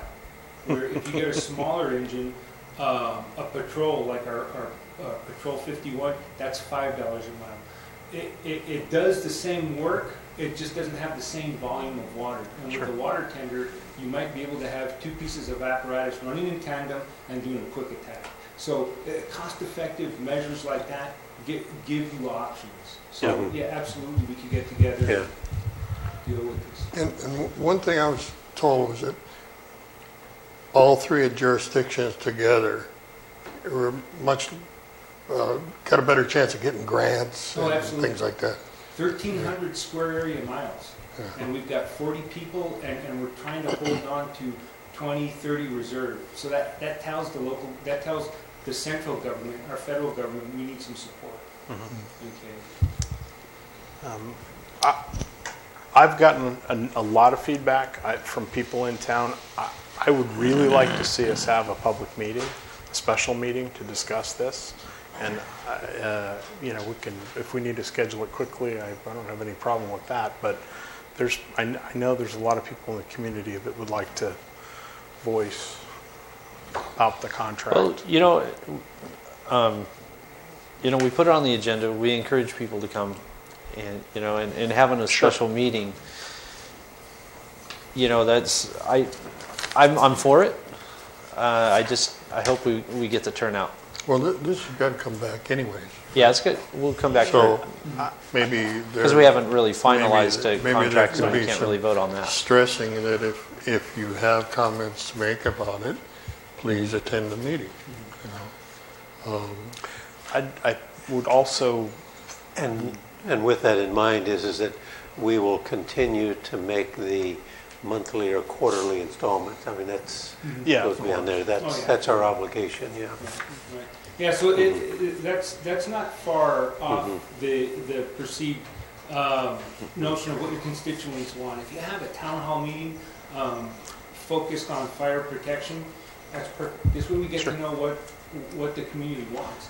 Last week I sent all of the reservists to Villahermosa on the west side of Hollister to install 175 smoke detectors to people who couldn't normally afford it or couldn't get up into their vaulted ceilings and plug them in. Nice. So if that's what we need here, I need to know what my commander's intent is, for lack of a better term. Okay? Okay. Absolutely. All righty, so decision, or go ahead. I want to weigh in on this. I'm not going to talk about, fire trucks or anything like that, but a couple of things on this contract.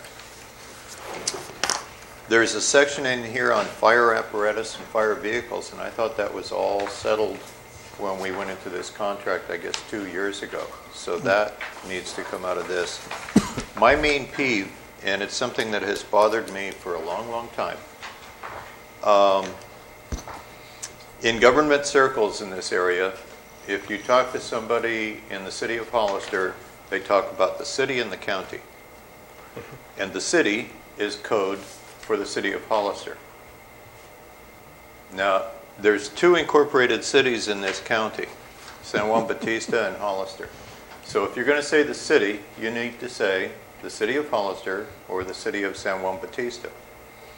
And this really sticks in my craw, but this contract that we have here starts out, the city of San Juan Bautista, SJB, and city of Hollister, contractor, And that's the last place you see contractor in this contract. Now, this is a legality thing.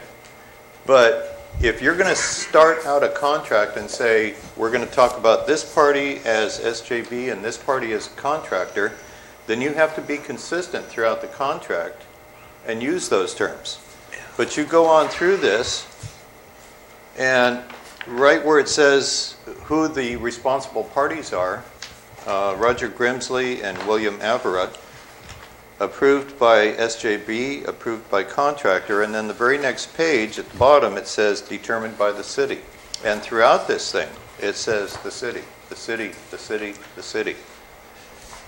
It ought to say either contractor or SJB, but it's always talking about Hollister and it says the city. And that is the thing that really bothers me. If you're going to start out the contract and say contractor is what we'll call Hollister, then call Hollister contractor throughout, not the city. Every time I hear the city, it bugs me, as you can probably tell. And I think So I guess this is really kind of directed at Roger, because Roger is going to kind of put this thing together. But I just need to make my feelings known, because I've lived with this for a long time and I'm tired of it. And Councilman, we'll address that. Thank you. And I don't mean to take it out on you. I'm just addressing everybody. I just want everybody to hear me so that they think about this the next time they try to make this mistake. We just need to change the terminology around here, and it's not your fault, and I'm sorry that I vented when you were here, because I'm talking about the contract and I'm talking about Hollister because they're the ones that typically do this. And it's like we don't exist over here, and that's fine with me because we're involved with very few things that go on between Hollister and the county because they're much larger entities. And that's fine. I'm fine being over here by myself. But when we talk about things like this, I don't like to be basically ignored, and that's what is going on. Okay. Mr. Mayor? And Chief? Yes. Both Rick Edge and I used to be employees of the city of Hollister. At the same time, too. At the same time. What was it, about 2 years ago or so? Yeah. Okay. Chris? I think my other reason for requesting a meeting, a separate meeting, is that we have the ability to have a working session potentially with Bill Avera, who obviously has written this contract.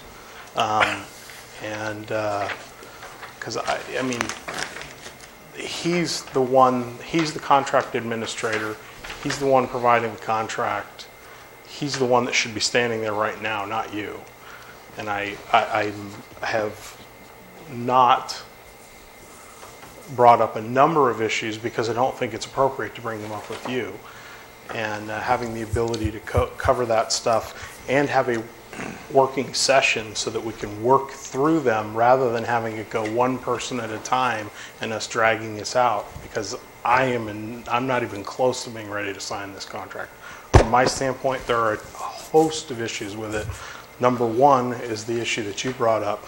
It's such a poorly written contract that I mean, it's laughable to me that this was presented. Mm-hmm. I'm sorry, but it is so completely lacking in professional, structure. It's just a joke. I'm sorry. Thanks for chiming in. And I just want to say, I was afraid that this would come back to us finished and ready to go, and I just wanted to make sure this problem was addressed before that happened. Yeah, we got a lot of work to do. We do. We'll get things ironed out. We'll meet with you and Bill. And you want to request a special meeting agenda? Is this something that we can? If we can meet, I'd love to meet with Bill and you, and perhaps you and Roger. I'd be comfortable with that, but I don't want to exclude the other council members if they have input. And if we're going to have 3 council members, then it needs to be it needs to be a special meeting. That's why I suggested that. But if I absolutely would like to be involved in whatever meeting takes place, and if that, but I don't want to preclude anyone else from participating. Did you want to try to set up a town hall type meeting? Yeah, no, town hall, whatever. If we're going to have a working session, it has to be a special meeting of the city council, which is open to everybody. Yeah, that's true. So whether you call it a town hall or a working session or whatever you want to call it, doesn't matter. I'm suggesting a special meeting of the city council of San Juan Bautista with one item on the agenda. Okay. If you were comfortable with having a separate meeting that does not necessarily include more than 2 council members, I'm comfortable with that as long as I'm one of those 2 council members. Well, I'd be willing to, maybe we'll do one in 2 weeks. Yeah, There'll be plenty of something like time that. to get the word out. We could have a special meeting. Well, within that 2 weeks, we could find out a time which would be convenient for you and Bill and the rest of us. Then we can agendize it with a week's notice. And probably shortly after that, maybe we could put something together for the next council meeting. That would be my hope. We don't want to drag this out. We need to get this resolved. And you want to be happy with the memorialized contract of service. Both sides want to be happy. Yeah. Yeah. Well, and my hope is that it then becomes, as Roger said, the 3-year, that we're not coming back and revisiting this constantly because we have people who have frustrations of it. And if we're lucky, it's a template for the future. Precisely. Good. All right. Thank you. Thank you.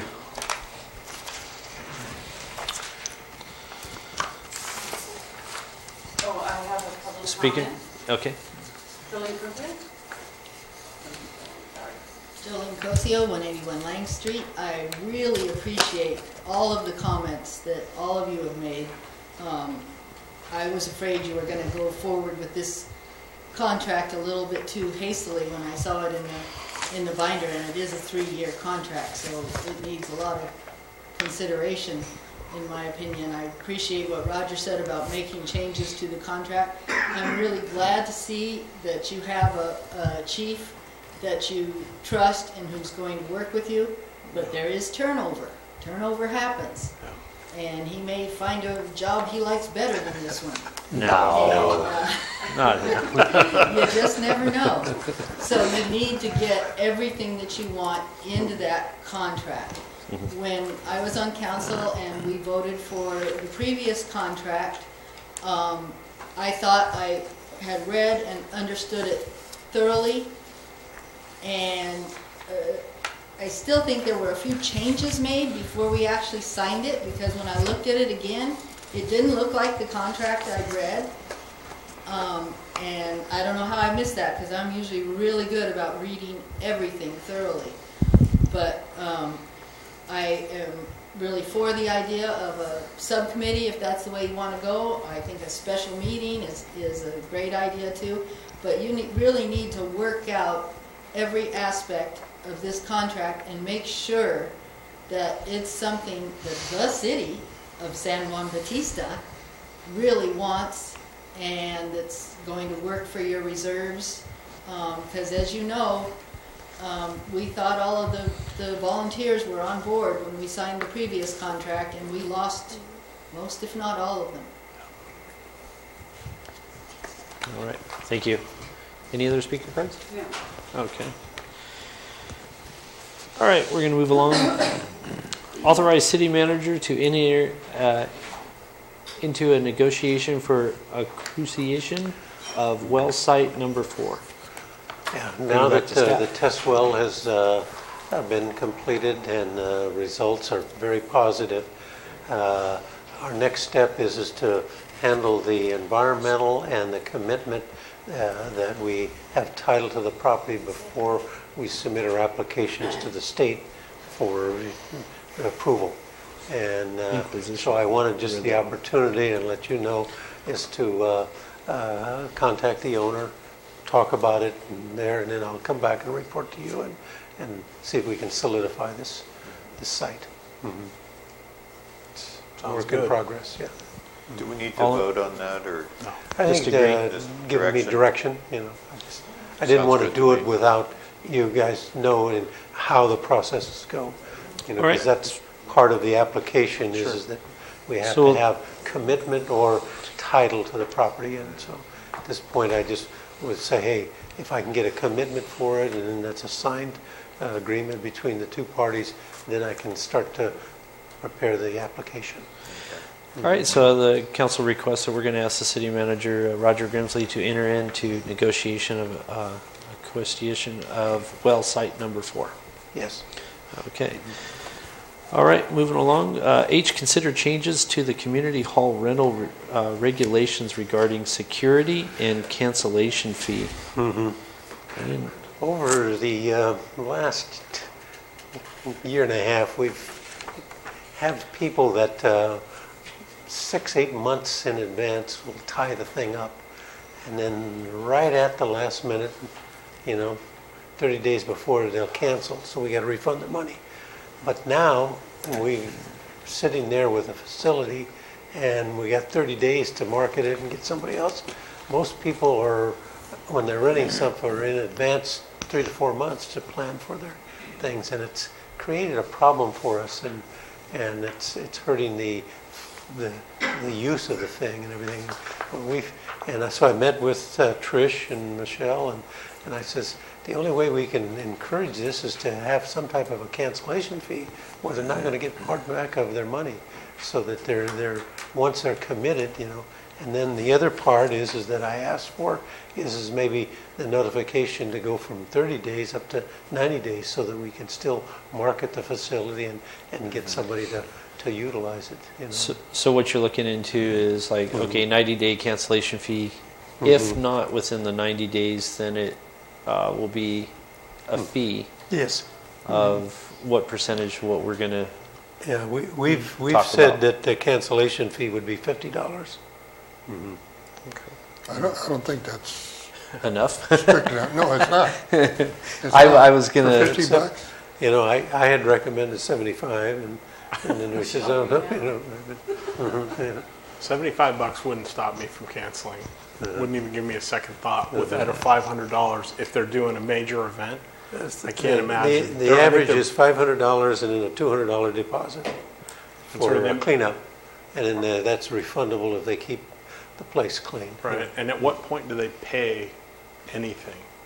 When they book it, or Yes, when they book it. They book it. They have to put the money. oh, they do. Yeah, They right. Yeah. put the full And then $500 up. and you see in the warrants list there was Okay. some $700, Yeah. and those are refunds, Gotcha. reimbursed back. Yeah. 50's too low. I would agree. It might also do like at 90 days, prior to 90 days, you get your full deposit. Yeah.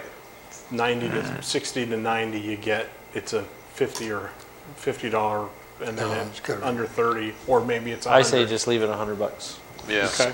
Clean and simple, Works $100. for me. Within the 90 days. If they Within the- cancel before 90, give It's a them full everything. refund, Yeah. $100, If they 90 cancel days. before 90 days, then we give them a full refund, If it's $100. inside the 90 days and before, then the cancellation fee would be applicable. And $100 is not unreasonable. I don't, Now, I'd also maybe like to enter that if we do rent it out, that we will give them a full refund within that time. Instead of getting if we rebook it. they If get we their full. rebook it, we'll give them a full yeah, that's typical. cancellation. Oh, yeah, that's Yeah, only fair. that's typical. Yeah, that's only fair. It's just like a lease agreement. Yeah, so if they cancel after 90 days, or before 90 days, then a $100 fee. If we can book it, we'll give them a full refund. Staff was looking for the time they're spending The staff. marketing it and doing the paperwork and overseeing the whole process. Sure. Not really. Do you want to so add much a as penalty? Do you want to add an admin fee on it?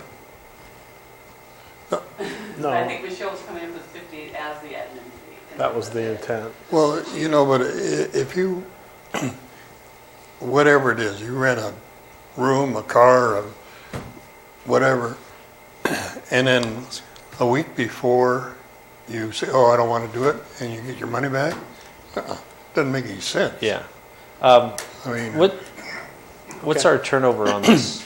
How many cancellations do we get as opposed to? The last couple months, She's almost. up against us. Yeah, yeah. Mm-hmm. Okay. Several times. Yeah. So it's actually a problem, a legitimate That's problem. what she brought Okay. forth, yes. Do you want to try the 50 and see if it takes care of it? And if it doesn't, then we'll look at raising it? I mean, it's not that big a deal. You know. No. well, you know, they we might already have a have, little we already second have the thoughts. problem. Okay. You know? We don't need to experiment. Okay. I Good mean, enough. if when they book it, they know if you gonna cost if them. you wait more than 90 days before, you're going to lose $100. Good. Then we'll have them making their mind up a little bit sooner. Then we can book it Yeah. to somebody else, maybe. Okay. You know. Sounds She good. did get a letter, someone stating that they had a death in the family, and that's why they had to cancel. So if you're looking at, then we have to be judgmental on what constitutes a legitimate cancellation. We'll take it under advisement. I would on that. Refer it to we can't- Roger, We're but leaving I that mean, to you guys. everybody's got people that pass, at some point or another. So that's. Yeah, that. I mean, the gives word you could guys- get out that, hey, tell them, Aunt Susie died. And I agree with the three we- security officers too. Do we need These to? quinceañeras can really get out of hand. Yeah. We just didn't we have an. I think we've had 2 calls out there for 2 of the. Really? Yeah. I mean, Exceptions. the kids are energetic and they're young and they're a handful for the parents. And parents tend to go to these things and they gather inside and socialize, and nobody's really watching the kids. So Now, how do you I speak from How do you experience. guarantee that there's 2 or 3 security guards there? Well, Roger will probably check on it. That's Oh, checked. Michelle's been Yeah. on that. Mhm. Right Yeah. now, 2 is required. Required. She talks to the security company straight up. yeah. They give a report to her.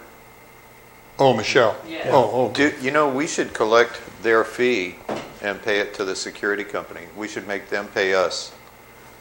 Because I've seen Worth cases considering. where we tell them to get 2 and only 1 shows up. And at And they only that pay for point, one. what do? You're short-staffed. So the But require that they pay the fee to the city. In other words, The city of San Juan the city Bautista. would employ the security guards. you're not Yeah. going to let that go. Yeah, are you? Yeah, the and I contract mean, with- let them choose the company, Uh-huh. but the fee comes Well- here, and we pay it to the security company, if they show up, if all 3 of them show up. Because at Casa Maria, we had that happen a lot. Yeah. Mhm. That's- Or their cousin came and did it, Let's what we continue this and let me get together with Michelle and Trish and. So you want to carry it over? Yeah, carry it over, yeah. Okay. All right, we'll carry it over. Was there any public comment on it? No. Okay. What other support applications? Are we down We to already did Jay. J? Consider proposal to participate in MOU for 2015 AMBAG Regional Managerial Project. Yeah, Rudy's been talking to them, and they have asked if we're interested in this orthographical facility here, and so I asked. Managerial. No, sounds obscene. Yeah, right. And I asked, I gave you a copy of the latest thing on your thing here, and it kind of, they said that the cost should not exceed $975 for the services. And the next page is a typical graphic that they can demonstrate there. I was of the opinion that I didn't want to spend over $500 in it. They're saying is that if they get more people subscribing to it in the Monterey Bay, it's run by AMBAG, that the price will go down. But right now, they've quoted us $975. Well, Who's on AMBAG? I am. but, well, let me ask you. According. Can I ask you? Yeah. Sorry. Go ahead. Do you think it's worth $975 in your planning business? Well, I'm kind of You're opposed to I'm it. ambivalent about it. It's the simple reason that we pay $8,515 a year to the county for GIS service, Right. which is very similar to the orthographics, you know. And to add another 975, you know, that's another $1,000. And we don't have, we use it, but we don't use it that much. The bigger cities. Negative. Yeah. No? So I'm not that- saying that yeah. this would be a better Yes, sir. deal, you know, and I've been really seriously thinking about writing the county a letter, and it just says, we can't afford your GIS because it's, I mean, we pay them the same thing as the base rate for Sunny Slope and City of Hollister. Can we get out of that, though? Oh, yeah. Oh, okay. What, Well, what maybe about that's the replacing replacing the We switch GIS with this? Well, Yeah. We'll pay the but I, nine see, I don't something know what and the Yeah. cancel the capabilities Get is. out of the 8,500. county So and go with I'd MPEG. really like to call this Smith and get her over here and then quiz her about it, and then Rudy and I can talk to Has them. she? They've not been here. No. This has been through the email. Yeah. So I would say. she is said I that- authorized it for the city of Hollister. So. Yeah, yeah. And the other thing is I I wanted think to there's find some out confusion. who has signed up so far in the Monterey Bay, you know. Yeah. Okay, so we'll, Yeah. Refer it to staff, I guess. yeah, Yeah. we'll refer it to staff and come up with So- what we can do, if we can. If up this with would replace the county one, then we can get out of the 8,000 we're paying the county. Yeah. Sounds like All a right. good deal. That Yeah. would be good. If it serves your purpose. Yes. All right, Raj, yeah, go ahead and check into that, and we'll come back next month. Okay, so that's going to take care of our public hearings. We're going to move along to discussion items. Sorry if we move B. Should we do B first? Since a Do larger, nine. Let's larger do crowd. 9 first. Mr. Mayor? Yes. You want public comment on it? A question, I already Sure. asked you and Roger both about this, the plan lines item. What was decided on the plan lines? I guess I fell asleep. We're gonna go ahead. You're gonna go ahead and you approved the resolution, Yes. or you did the first reading? First No, reading. it's Right. First Yes. reading. Approve the ordinance. Approve the ordinance. Yes. Yeah. We're sorry we're so boring that you fell asleep. Roger, next time we'll have some coffee I for. blinked my eyes and missed it. Okay. All right, so we'll move on. Okay, discussion items. We're going to bring up item B. I have a feeling there's a majority of the residing crowd here. And this is going to be a request to reconsider medical marijuana dispensary ordinance.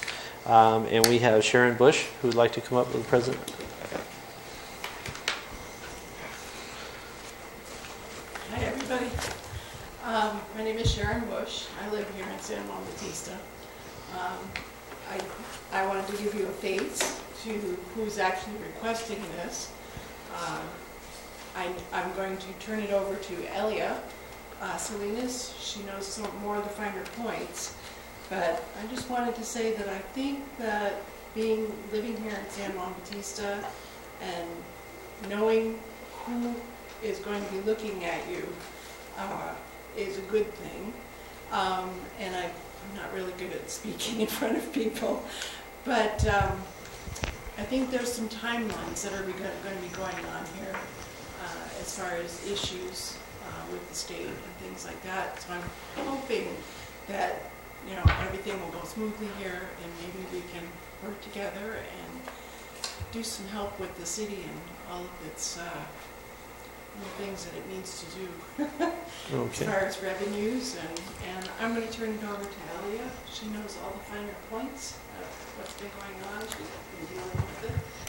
I think she can speak better in my stead than I can. All right, well, thank you. Good evening, Mayor and Councilman. I don't know if I'm a better speaker, and so here goes. My name is Elia. I am a local resident of San Benito County. I'm embarrassed to say that I live in the city of Hollister. We won't hold it against you. Anyway. She's already making points. You may all be aware that recently there was a couple of bills that were signed by the governor, and they affect the medical marijuana ordinances that actually cities all have the right to either endorse or ban medical marijuana, and what we're here for is we're actually asking you guys to reconsider opening up the conversation so that you may possibly open up a dispensary or have some type of medical marijuana businesses here in the city. That's give you an example. There are dispensaries in Santa Cruz County, and there's a dispensary, only one in Monterey County, and that's in Delray Oaks. San Benito County is currently getting together. Just today they decided to have an ad hoc, and they're going to consider writing an ordinance. They're going to have public opinion come in and have their assist in writing the ordinance. And I would like to also offer myself that hopefully you guys can decide to try to reconsider to change the ordinance and allow cannabis in the city. That I would like to offer my services. If any of you have never been to a dispensary or have ever been to a grow, I would like to offer to personally take you to a tour of a dispensary and or a grow. I've also, I don't know if any of you are familiar with any kind of cannabis, but I've brought some samples. Some of them are infused, some of them are not. The majority are CBD, which is non-psychoactive. So I've counted them, so I'm going to pass them along if you guys want to just take a look at and see the different types of marijuana. People seem to think that marijuana is just smoked, and it's actually not just smoked. There's different ways of taking it. For kids who have epilepsy, they actually have a tincture, and it's sublingual, and it takes effect right away. So it's not just the average person average person is in the 40s or 50s, and they're not smoking it. They're infusing it, and they're eating it in candy. They're vaping. Did you count it? There's electric cigarettes. That's how they vape it. There's different ways of doing it, and the majority, people are putting it in foods, people are putting it in candy, people are putting it, there are also cigarettes, things like that. It can be done in anything. There's butter, you'll find in there in the bag, and there's actually butter, and they make the butter out of cannabis, and then you can people make spaghetti sauce, they put it in all this thing.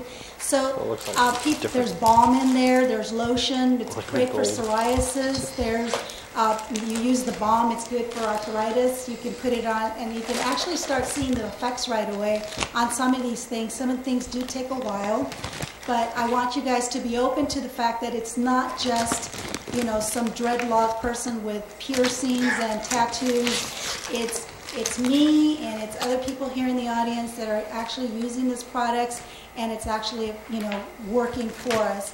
My mother is 97 years old. Just last week, my mother had some type of a skin disorder. I started using the balm on her, and it literally, started working on her. Within 2 weeks, it was almost completely gone. There was still some there, but you could, she would tell me, she's 97 years old, and she would tell me stories of when she was a kid, and she'd hear stories about how people would put marijuana and alcohol, the leaves in alcohol, and then they would use the alcohol, and they would rub it, and they would use it.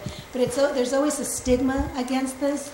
But like I said, it's people like me that look like me, and it's people that look like you. It's your neighbors. There's people in the city that are getting these prescriptions from doctors or recommendations, and there is no one here in the area that actually has the product here for the citizens. So you've got to go. You've got people from Fresno. You've got people from Manteca, Madera, all that are going to Santa Cruz, and now that are going over to Monterey, to Delray Oaks. In a population, let's say if you had 16,000 patients, that would be a revenue of almost $500,000 a year in tax revenue.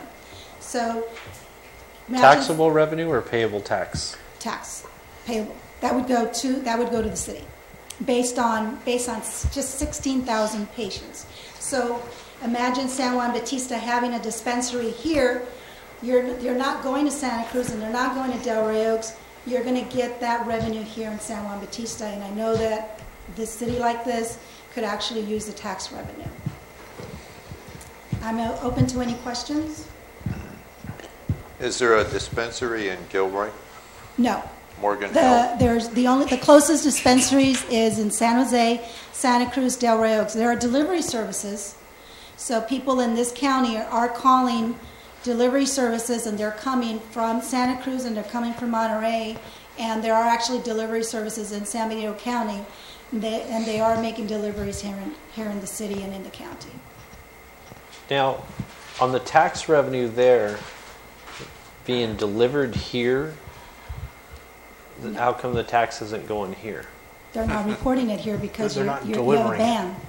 Huh? The sale doesn't take place here.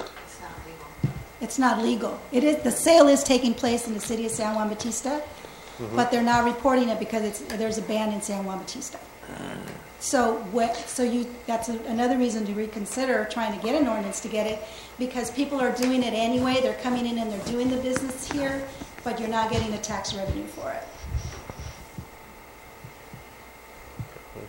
The tax revenue that you quoted is the sales tax on sales, the full sales tax on those sales? An estimated of 16,000 patients. So that's on an average sale of a person coming in and doing a sale could be, they could do $40 or they could do up to $80. Some people go in and do $200, $300 because they don't want to come back. Okay. They're traveling from a long distance, so they'll spend a lot of money on that one trip so that they don't have to come back and it's going to last them for a while. Okay, but the $500,000 is what percent of the sales? 4%. And do we get 4% of sales of sales tax? Because currently you don't have an ordinance right now. If you look at the city of San Jose, they have an actual ordinance to tax their medical marijuana facilities, and they make a fair amount of money.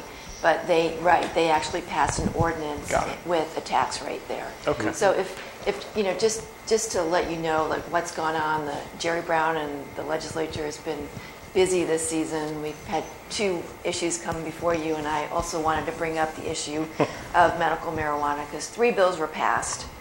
And what's relevant to the city is that they directly say in the bills that you can ban medical marijuana dispensaries. They also say that you can ban cultivation. And you already do that here in the city. Your ordinance will be useful in this process if you want to ban cultivation and medical marijuana dispensaries, because what the state does, they say that if the jurisdiction allows cultivation or allows the dispensaries, we're going to license them and put actual qualifications on what they can do and how they grow it and the fertilizers and the runoff, etc. But if the city says we want to ban it, then the state will not issue any licenses. So it will continue to be illegal to dispense or to cultivate. You should also bear in mind that initiatives are going on the ballot to make marijuana, recreational marijuana, legal. And there's a likelihood based on states like Colorado, where it is legal, that California will legalize it this time around. It was close. So you also should bear in mind for if you want to ban, you might want to consider extending the ban to any marijuana sales. You don't have to do that now. What the state has said, that if you have cultivation bans and distribution bans in place by January 1, then they'll stay in place. And you do have those right now. If you were to permit medical marijuana dispensaries or cultivation, I would recommend that you put a permit process in place and that you limit the amount that would go into San Juan Bautista. If you don't limit it to, say, 1 facility or 2, you could end up having your whole main street be full of marijuana dispensaries. So that's what I'd recommend if you decide to change your mind. One way or the other, you could do that. You could allow cultivation. You could allow distribution. You would have to change your ordinance to do that. What type of policing is it whatever we pretty much put at it? If you were to permit it, then you would put laws in place to perhaps have them have somebody on the facility that they pay for. That's a pretty typical That's a standard requirement. The standard is having Other security cities and at their cost, having security, having access to the the city coming in and law enforcement coming in. It's an open book. It's an open place where you can come in. You can view the videotapes of what's going on during the day. So it's pretty much an open book. It's not like it's going to be a closed facility and you won't know what's going on. Now, do any of these facilities have delivery only? There are deliveries only. Currently, there are deliveries only. If you wanted to have a delivery only in San Juan Bautista, you could also have that. It's just a matter of your ordinance from banning it to allowing some type of medical marijuana in your city.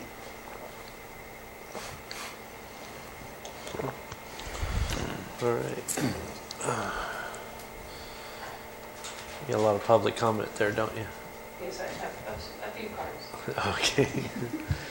You want me to bring a public comment before we bring it back to council, Lynn? Chris, I believe. And I live out of town, 825 Duncan Avenue. And I don't have a lot to say. I just want to say that I think it's a good thing to take a look at it and become educated about it. I kind of come from old school, you know, that says, it's not, you shouldn't be doing that. What do you mean legalize drugs? But my husband passed and he had a 4-year battle with cancer. And he did really well with the chemo and that for the first few years, but that takes you down so bad. And he still would have pain. And in the last year and a half, he had to use marijuana, cannabis. And that helped him a great deal until the day that he died. And so I agree it should be looked at, studied, and that people need to be educated.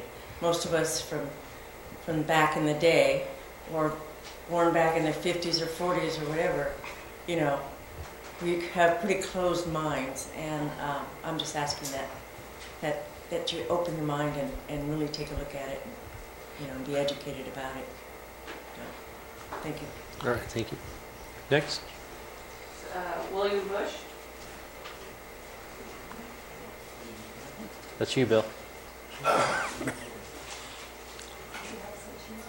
Bill Bush. I live here in San Juan as well as my wife.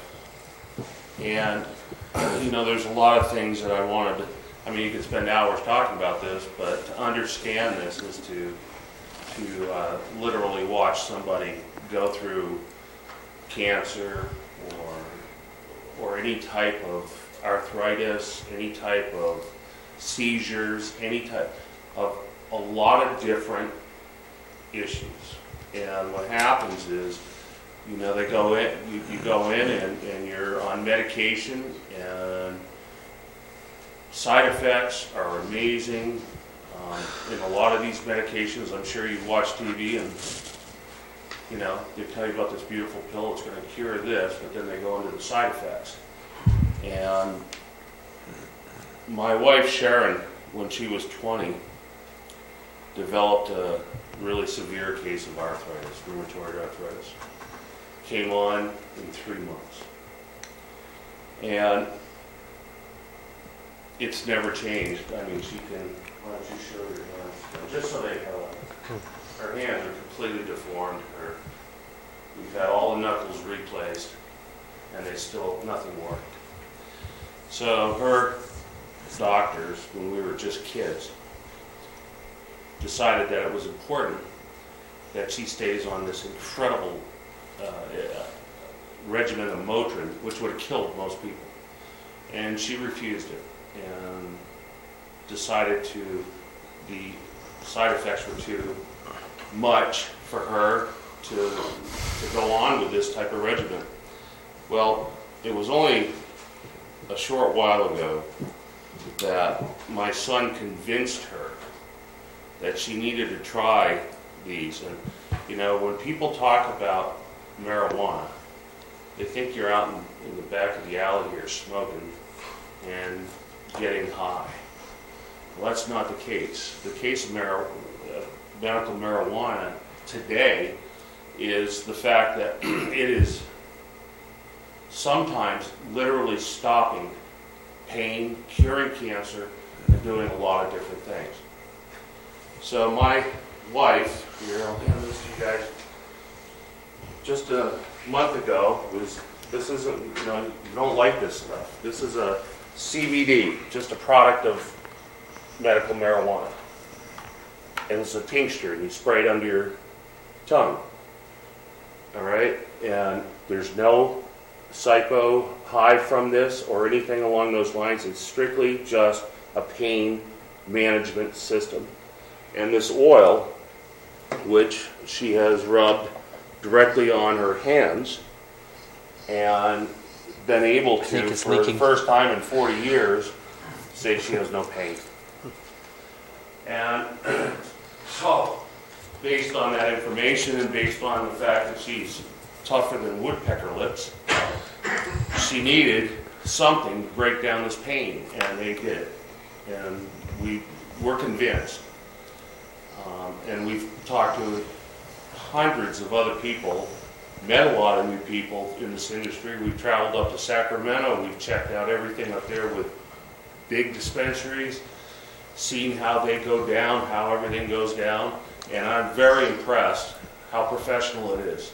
Very professional. I mean, it's not your average Joe in there doing this. It's people that are trying to help people from chronic illness and pain. So I'm really convinced that we should be here. I'm really convinced that it should be controlled and not in the hands of, not people trying to find it on the street, but being able to feel comfortable to come to a dispensary just like you go to a pharmacy. So that being said, the revenue, of course, is very, very lucrative for the city to be involved. And we welcome the city to monitor this, because I think that if each and every one of you went and saw a professional medical dispensary, your whole concept or your whole thought process of marijuana would change. You'd realize you were dealing in a medical issue. You're not going to stop everybody from the backyard stuff. It's not going to happen, never will. It never has, but we can control it and put it in the hands of people like ourselves, of yourselves, adults, that are trying to help other people get through some serious chronic pain. So, I'm sorry, I've never smoked anything. I don't smoke cigarettes, I didn't smoke marijuana. All I can tell you is that I started to witness people going through what Sharon was and what a lot of our friends are going through. And you'd be quite surprised at how many people's wives or their husbands in this city are using it for medical reasons, for chronic pain, back pain, arthritis, everything. So I'm asking you guys to take a look at this and rethink it. I mean, the state of California has done a great job at looking at this very seriously. They see it as either we do it or somebody else is going to do it. It's not going to end. But I'd like to see it controlled, and I'd like to see the city benefit from this.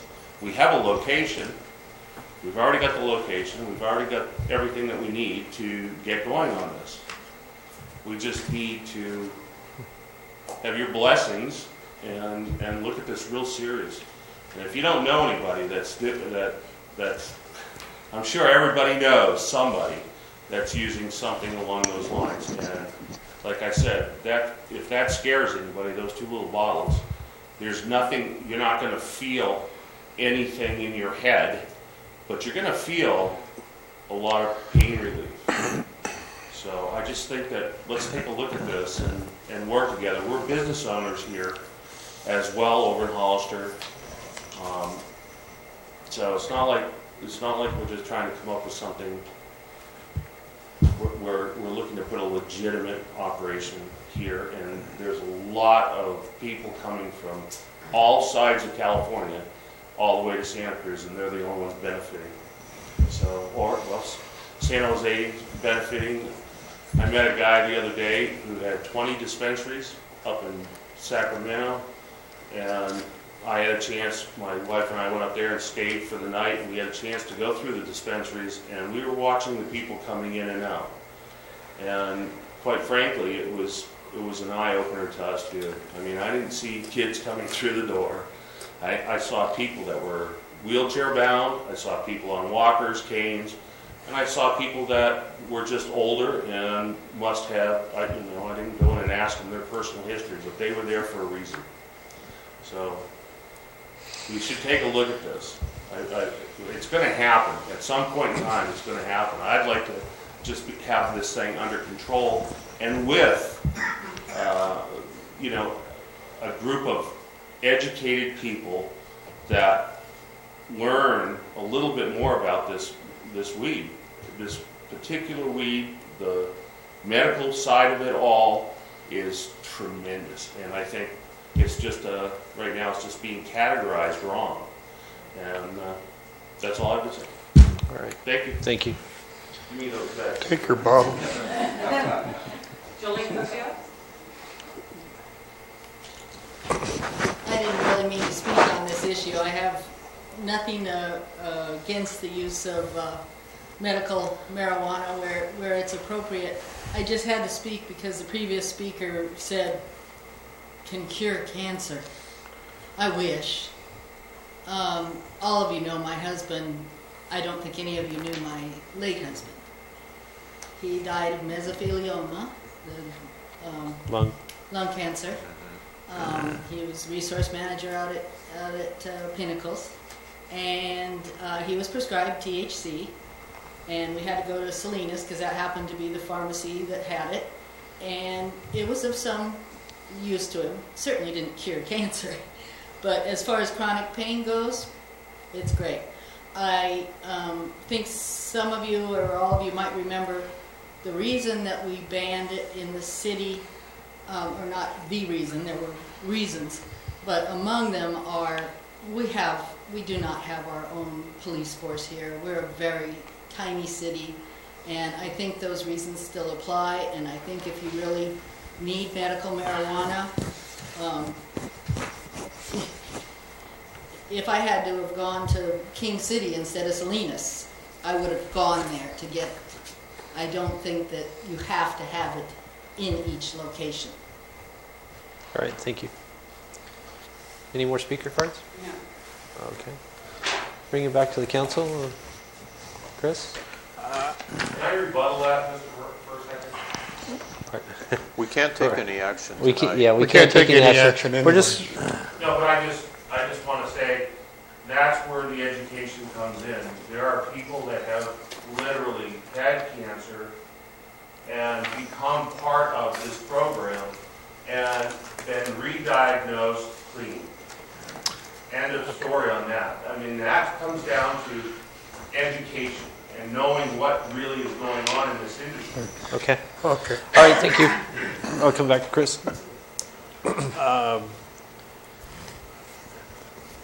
The discussion item came up at the end here. I frankly, I was unprepared for the conversation. So I have my personal feelings. I would be very much interested in getting feedback from the community, which hopefully this will elicit or will stimulate. My concerns are more centered around making it available to people that aren't appropriate users. And I know there are safeguards in place, but those are the concerns I have primarily. Basically, that's my problem. There's so many doctors out there that for $25 will write you a prescription, and there's so much abuse of this and opiates, prescription drugs, that I think our attorney has to write something that's got us covered. And then what Jolene or someone mentioned, we don't have any police department here. We don't have anybody that can go down to and say, hey, you're breaking the law here or whatever.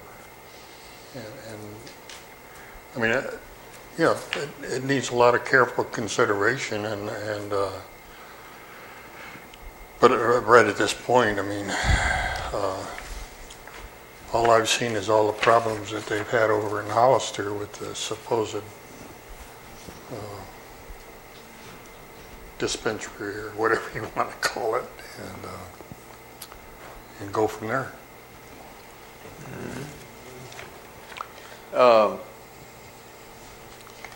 If the state of California passes a law legalizing it, we're not going to get that much income from this. So I don't think we should look at it from an income generating standpoint. I'm willing to take another look at it at another meeting. Yeah.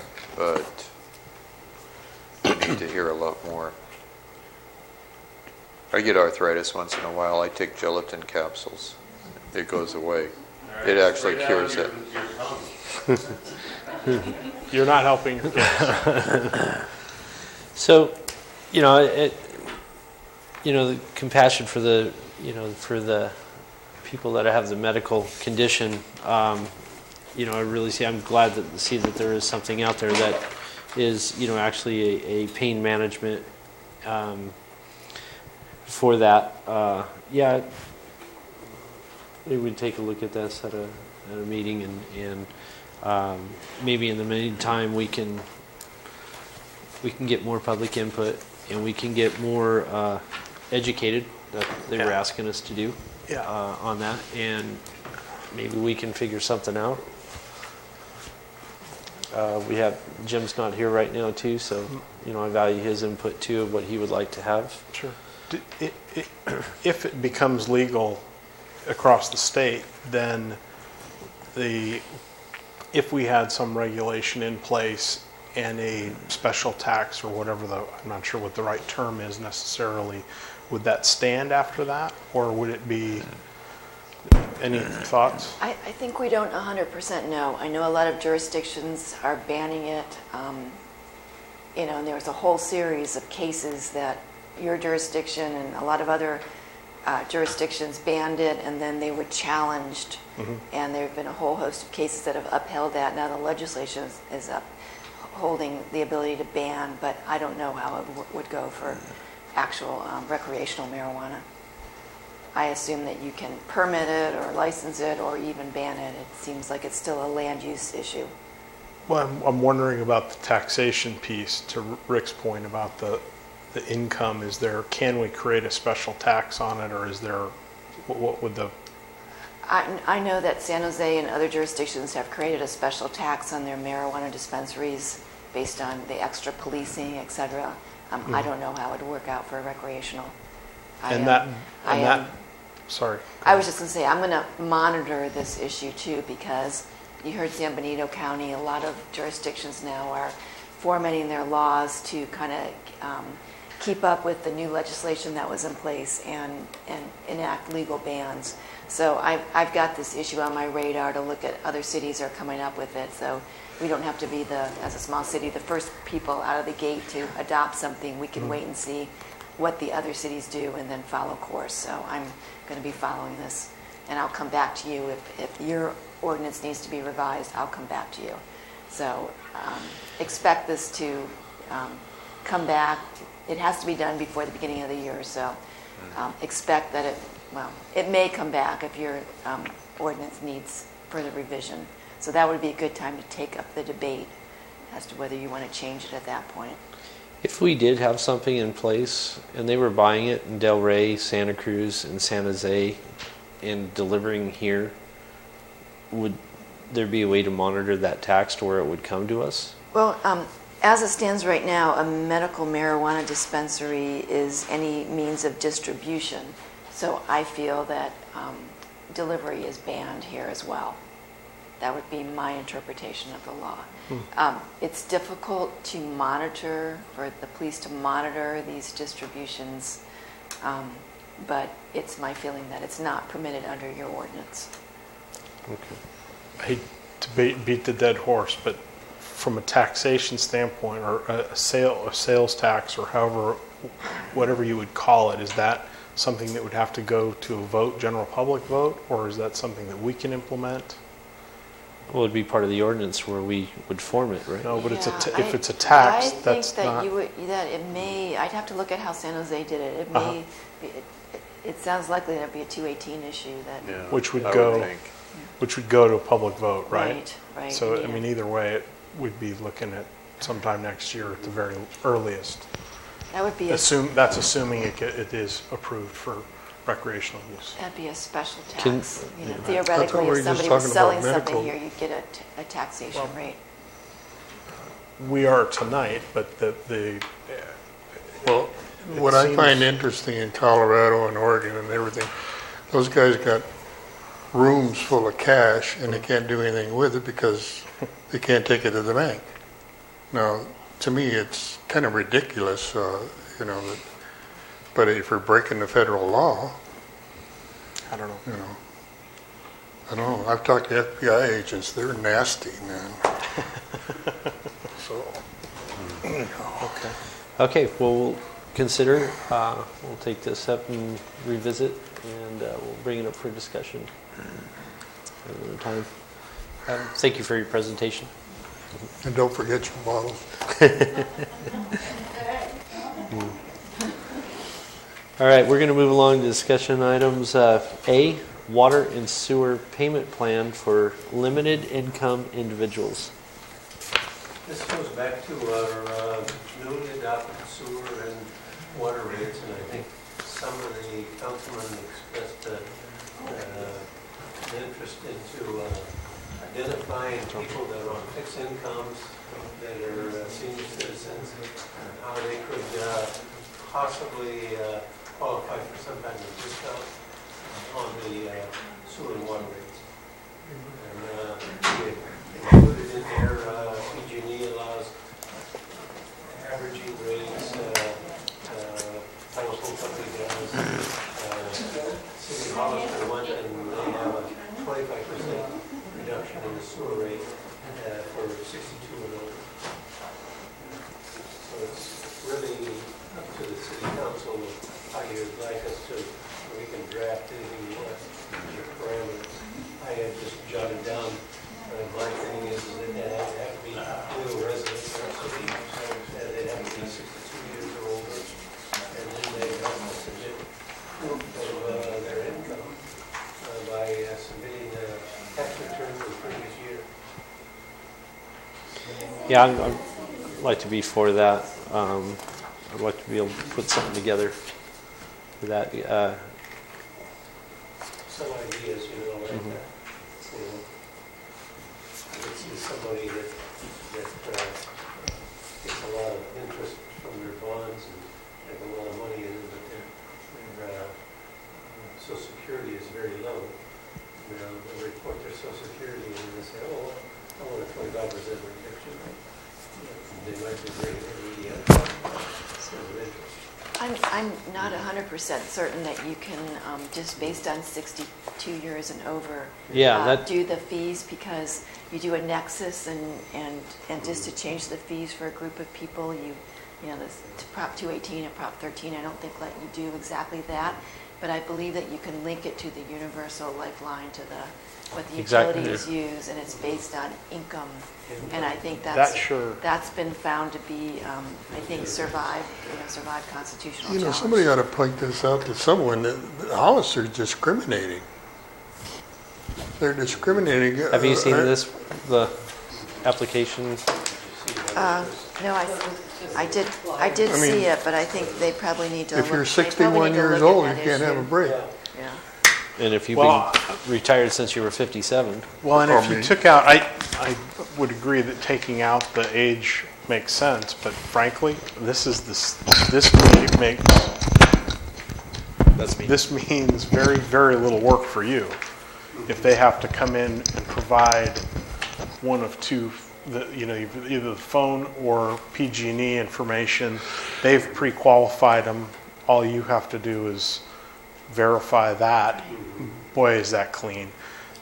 I can't imagine you dealing with the paperwork for people with their incomes and looking at tax that's returns just and all that other stuff. That seems really unmanageable for the city, for our little city. This seems very clean. Does that seem reasonable to you? However, it says 62. Well, yeah. Well, no. Just Take drop that that. out. Just drop We'll that. take that out. The universal lifetime. Yeah. I Just don't drop see that how out. they get away with that. You should go sue them. Yeah, I think if you base it on income and Yeah. that you're probably in a good legal standard. Well, it's like Chris said, if they've got, we all get that with our PG&E bill or whatever, like, well, I don't qualify for it. But if they qualify for either one of those things, Yeah, they may not have a PG&E or phone. the phone company's already done all your work. Right. Yeah, it depends on what salaries they use. PG&E has a $60,000 for a family of 6, and you qualify. But Well, we the go other under one on the there water is then. $24,000 for family of 4. Yeah, for family of one, it's 24,000. Yeah. So do we want to do this for single living resident? Yeah. I think trying to layer on a second more is just unmanageable from our standpoint. I think taking this, either the phone or the PG&E as described on this Hollister document, just makes all the sense in the world to me. But the one I was... And with the PG&E, it's just that if you qualify for the PG&E or the telephone, then you will get a 20%. Yeah, whatever discount we decide, right. Yeah. Okay, the only problem I have with that gas and electric thing, like Roger said, that if you're making $60,000 a year and you have a house of how many? 5, 6? Yeah. Okay, how much water usage is that? It's a lot, but you're still only getting a 20% discount. And But I'm if trying to the like... idea is it's income based, I wouldn't want to live in a 6-person household on $60,000 a year. Well, take me a while to adjust. Well, that was a little while ago. So now what I wanted was more to target towards the individuals that have, a lower income, not group housing to qualify for it. More of a single story, single structure. And I think that's the people under approach 2. that I was looking at is an elderly person that's on a fixed income, and that's who should be qualified. That income doesn't have that flexibility to hit that $150 a month utility bill for sewer and water. I don't see the distinction. I'm sorry, but if it's income based, what difference does it make if it's a single person in a house or 6 people living in a trailer? The issue is the rates are high. We're trying to alleviate a burden on people with low income. That 6 people at $60,000 a year is $10,000 per person. That's low income. That's what's been determined to be low income by the state. So why would we not? What's the difference? I'm sorry, I don't understand what the difference is. That would kind of go back to the point, are they all on the tax return? If there's 6 people living in a house and there's only one person who's paying taxes, they qualify. Okay. Yeah. I'm not sure I get where you're going with that. I think he knows. That's the only reported income. Okay, so you're concerned with people that have unreported income, right? People that are potentially undocumented or whatever the case may be. That's a possibility. Okay, as an example. As an example only. Okay. What's to stop them from? People living in houses or people that are dependent as a family have 2 different animals. Right. Sure. That's what I'm going to qualify because I'm the only taxpayer, and you've got 5 other people there that are somewhat related, but and they're adults. I just don't think you have the time to police it. Yeah. I just don't see it being realistic for you to police this. And now I get your point. That makes sense. But at what point do we? I mean, Well, I don't want to give Roger 10 hours or Michelle or Trish extra work to give somebody a 20% discount on their sewer and water bill. Whereas if you, like you say, if you use this PG&E thing, and if they came in and said, okay, I qualify for either the PG&E or the phone, bring me the proof, all right? All I'm looking at, Roger, is simplifying it for you. I don't know how many people would abuse it. Well, we could have it. I don't think. Did you look at what they have to do to qualify for this? They have to provide ID for every adult, photo ID. They have to provide social security cards for every member of the household, PG&E bill, proof of income for everyone in the house in the past 30 days, proof of citizenship for the person signing the application. Which one are you looking at? I'm looking at what you have to do to qualify for the PG&E program. I mean, it's not like you just come in and hand a bill and you're done. It's that's where they're doing all that documentation. That's right. Yeah. And at that point, if they've jumped through all those hoops, I'm comfortable with using that as a. I think and certainly there's going to be some people that are able to abuse it, but right. But to have staff have to go through a tax return or whatever, it just doesn't seem reasonable. Oh, well, and if they're going to fake it for PG&E, they're going to fake it for Roger. Yeah. And okay. Okay, so let's Trish and I and Michelle will get together and come back with a proposal for next month. And we'll make it.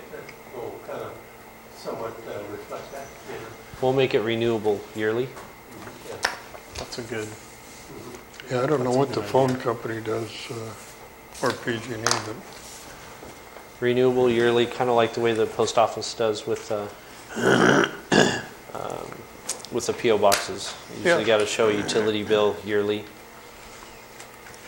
in order to qualify for the PO box. So. Oh, I didn't know that. Unless you were here before the post office. I was here before the post office. It was Pony Express. Cool. The abuse I have to put up with. Okay, any more discussion? Here comes Rick's favorite part. All right. Do we have any other business? No more business. Okay. That's it. Comments? Anything, Rick? Chris? No, sir. Tony? You're dragging these meetings out too long. Hey. He said as long as I had it before 10 o'clock. And I think I did good then. You did good. None for me? I just want to report that the hearing has been set for the Cord versus City of San Juan Bautista matter. It's February 8th at February 9 o'clock a.m. So, you gotta be. And yeah, that's. What's going to happen there?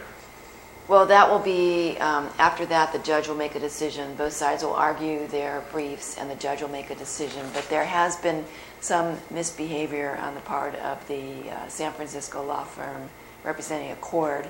Now they're asking for depositions, my deposition, Roger's deposition, Trish's deposition. So Now, is there... we're trying to quash that now, but they're just trying to cost the real party and interest more money. So it's really misbehavior, in my personal opinion. Now, is there any fees collected on deposition? I mean, would Roger get paid for his time? By us? No, No, it's only, I believe, I know it's not a whole lot of $35 a day or something, very low. That's fine. And I can charge Take them, cash. though. Well, I'd have to charge Mr. Dadwal for my time. I can charge for the attorney's time that I spend on this. How can they get it? That's 6 months from now. Or 5 You know, they weren't going to set it, so we had to argue hard for the court to even set it because the No, that's, law firm is bringing additional issues out and saying the record's not ready. And And I think in the CEQA thing, it has to be resolved, if it's challenging court, it has to be resolved in 1 year. It's expedited. It doesn't have to be resolved in 1 year, but we had to ask the court to, stress that this is an expedited matter to get the hearing set. all right. It Okay. was approved February 4th. What's that? It was approved February the 4th. Crazy. Move to adjourn? Rick, all in favor? Aye.